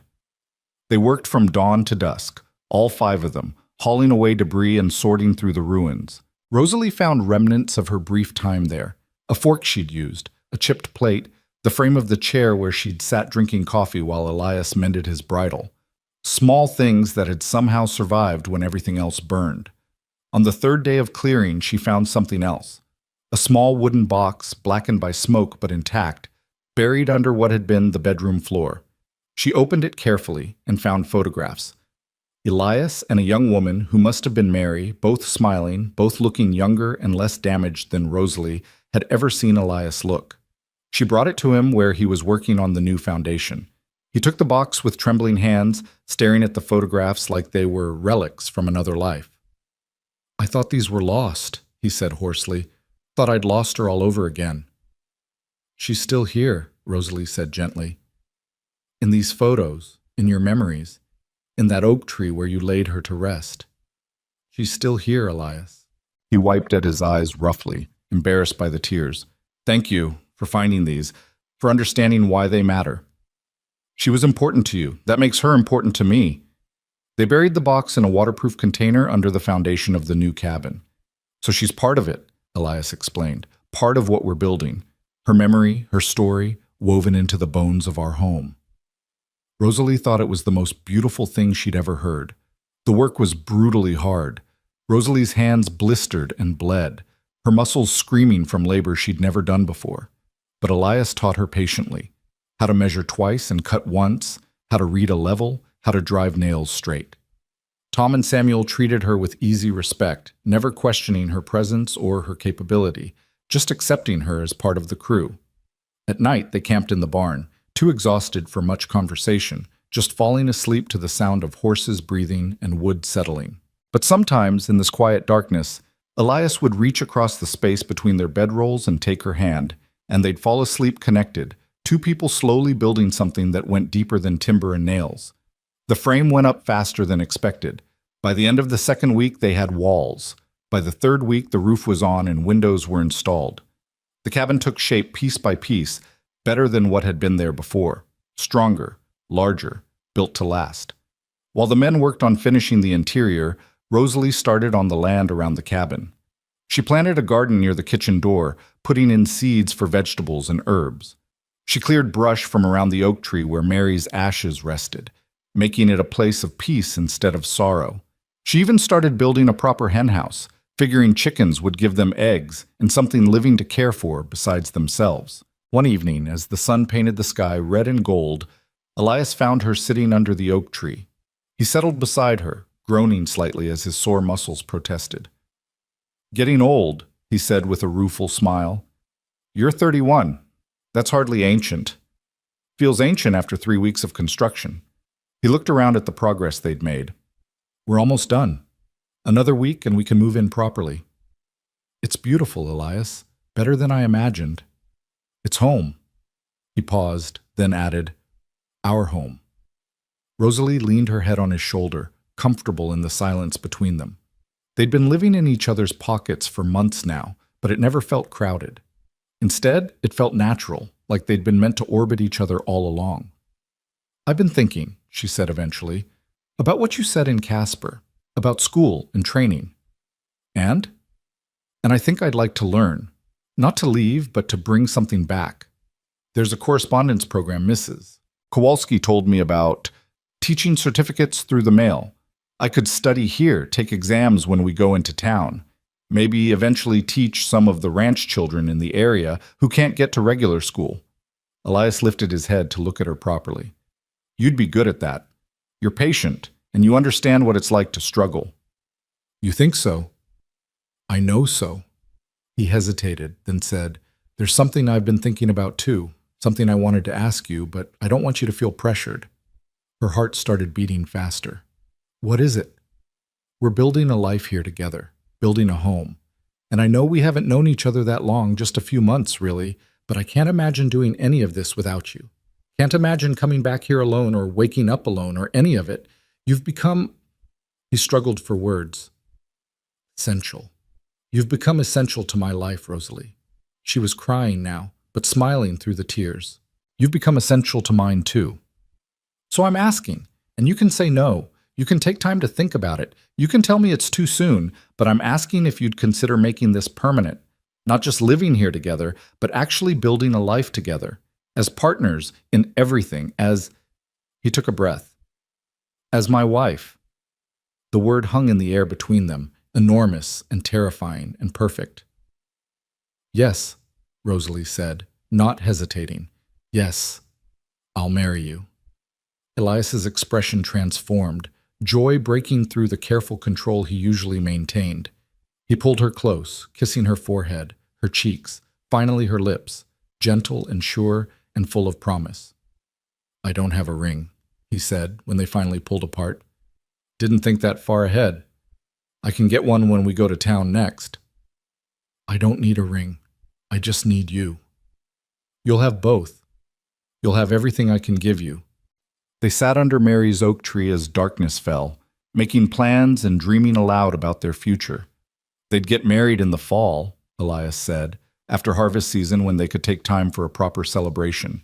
They'd invite Mrs. Kowalski and Chen and Marshall Thornton, the people who'd helped them survive. They'd plant more trees, maybe buy some cattle again, build slowly and carefully towards something sustainable.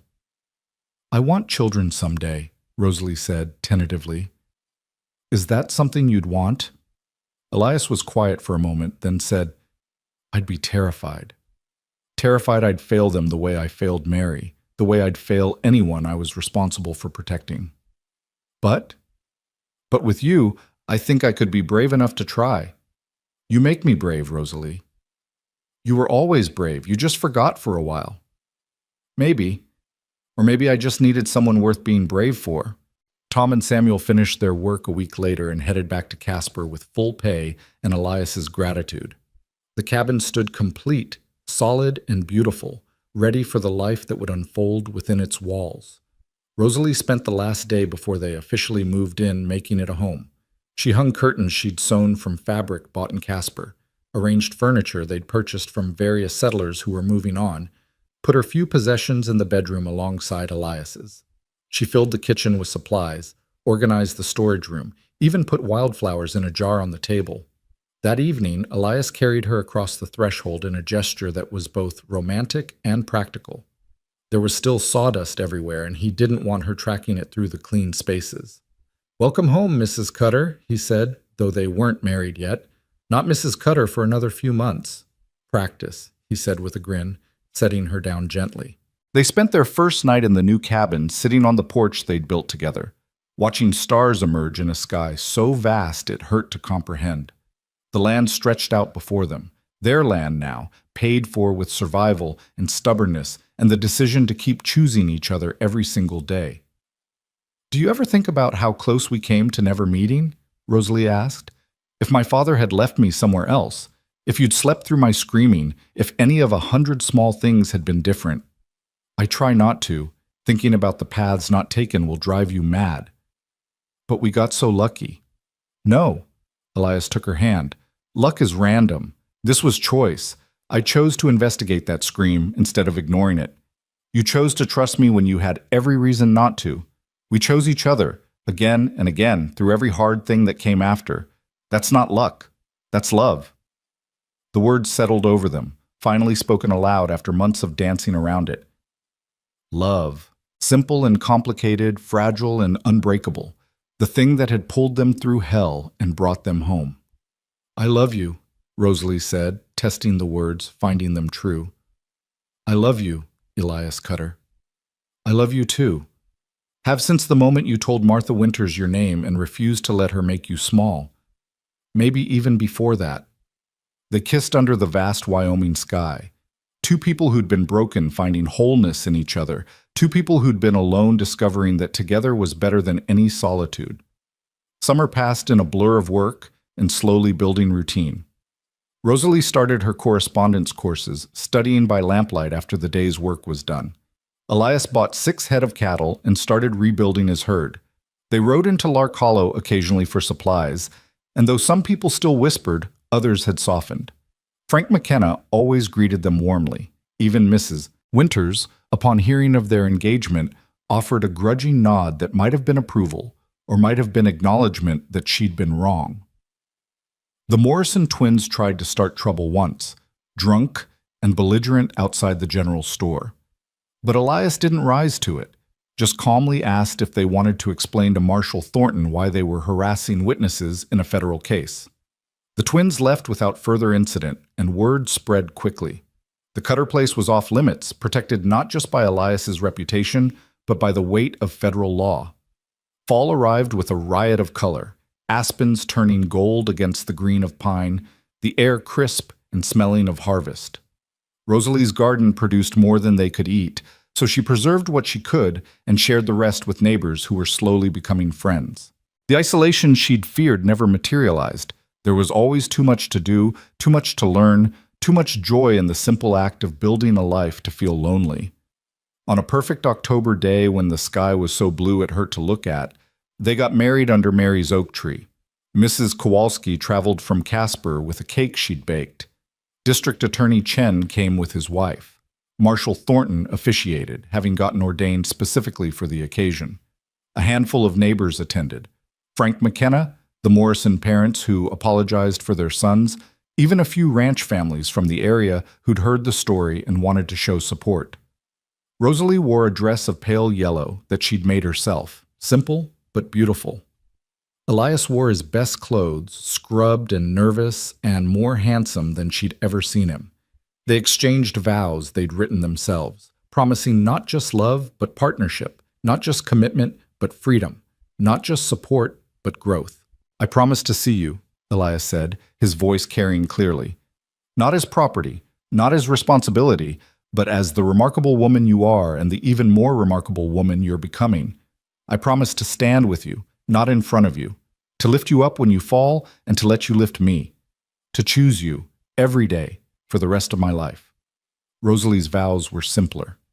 "I promise to stay, not because I'm trapped or obligated or have nowhere else to go, but because here, with you, is where I want to be. I promise to build with you, to dream with you, to face whatever comes with you. I promise to love you not just for saving me, but for teaching me how to save myself." Marshal Thornton pronounced them married, and they kissed to cheers and applause from their small gathering of friends. Mrs. Kowalski cried into her handkerchief. Chen's wife dabbed at her eyes. Even Frank McKenna looked suspiciously misty. The celebration lasted into the evening, food and music and dancing on the new porch. Someone had brought a fiddle, and the music drifted across the rangeland, a sound of joy where there had been so much sorrow. As the party wound down and guests began departing, promising to visit again soon, Elias and Rosalie stood at the edge of their property watching the sun set. Orange and red painted the sky, the mountains going purple in the distance. "Happy?" Elias asked. "So happy I'm afraid I'll wake up and find it was all a dream." "Not a dream, real, all of it real." She leaned into him, his arm coming around her shoulders automatically. "What do you think our life will look like? In 5 years, 10 years? I think we'll still be here, on this land. I think the cabin might have an addition or two, maybe for the children we talked about. I think your garden will be twice as big and my herd will have grown. I think we'll have faced hard winters and droughts and all the struggles that come with this life. But I think we'll have faced them together, and that will have made us stronger. I think you're right. Rosalie looked up at him. I think we'll look back at this day, at this moment, and remember it as the beginning of the best part of our lives. It already is. They stood watching until full dark fell, then walked hand in hand back to their cabin. Their home, built from ashes and determination, filled now with love and possibility. Inside, the lamps glowed warm and welcoming. The fire crackled in the hearth.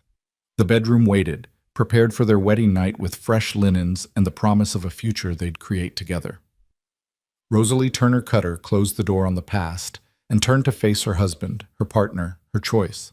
Outside, the Wyoming night settled over the land with its familiar sounds, wind through sage, distant coyotes singing, the creek running cold and clear. Inside, two people who'd found each other against impossible odds began the next chapter of their story. It wouldn't be easy. Life never was. There would be hard times, cattle losses, crop failures, long winters when supplies ran low and tempers ran high. There would be disagreements and doubts, and moments when they questioned everything. But there would also be spring mornings with coffee on the porch, summer evenings working side by side, fall harvests that filled their pantry, winter nights when the world narrowed to nothing but the warmth between them. There would be children eventually, 2 daughters and a son, each taught that they mattered, that their voices counted, that they were never less than fully human. They'd grow up knowing their mother's story, understanding the strength it took to survive and the courage it took to build something new from rubble. There would be decades of partnership, of slowly growing old together, of becoming the kind of couple younger people looked at and hoped to emulate. They'd weather everything life threw at them because they'd learned early that surviving together was better than surviving alone. And when Elias finally died at 83, having lived a long and full life on the land he loved, Rosalie would bury him under Mary's oak tree beside his sister's ashes. She'd sit there in her grief and remember the morning he'd cut her down from the fence, the way he'd looked at her and said, "You're not livestock, not while I'm breathing." She'd remember how he'd kept that promise for 52 years, how he'd seen her and valued her and loved her every single day. She'd remember building their life together from nothing, creating something beautiful and lasting from trauma and pain. And she'd understand, finally and fully, that being saved and learning to save yourself weren't opposite things. They were 2 parts of the same story, the story of becoming whole. But that was decades away. Tonight was just the beginning. Tonight, Elias Cutter and Rosalie Turner Cutter stood in their bedroom, looking at each other with wonder and joy, and the profound recognition that they'd found something precious, not perfection, but partnership, not rescue, but mutual redemption, not ownership, but freely chosen love. "Ready?" Elias asked softly. "For what?" "For everything. For the life we're going to build. For all of it." Rosalie smiled, took his hand, and stepped into their future without fear. "Ready," she said. And she was. The ashes of her past had finally stopped burning, leaving only fertile ground where new things could grow. She'd been abandoned, abused, left to die on a frozen fence line by a man who should have loved her. But she'd survived. More than survived. She'd found herself, found her strength, found someone who saw her worth when she'd forgotten it existed. The lonely cowboy and the girl he'd saved had become something neither expected, equals, partners, soulmates. They'd taken their broken pieces and forged something unbreakable. They'd looked at a burned cabin and seen possibility. They'd faced down evil men and won not through violence but through the simple act of refusing to surrender. They'd chosen each other. They'd chosen life. They'd chosen hope. And under the vast Wyoming sky, in a cabin built from determination and love, they began their forever. Not perfect, not easy, but wholly, completely, beautifully theirs. The end of their trauma was the beginning of their peace. The end of running was the beginning of home. The end of alone was the beginning of together. And that, finally, was enough.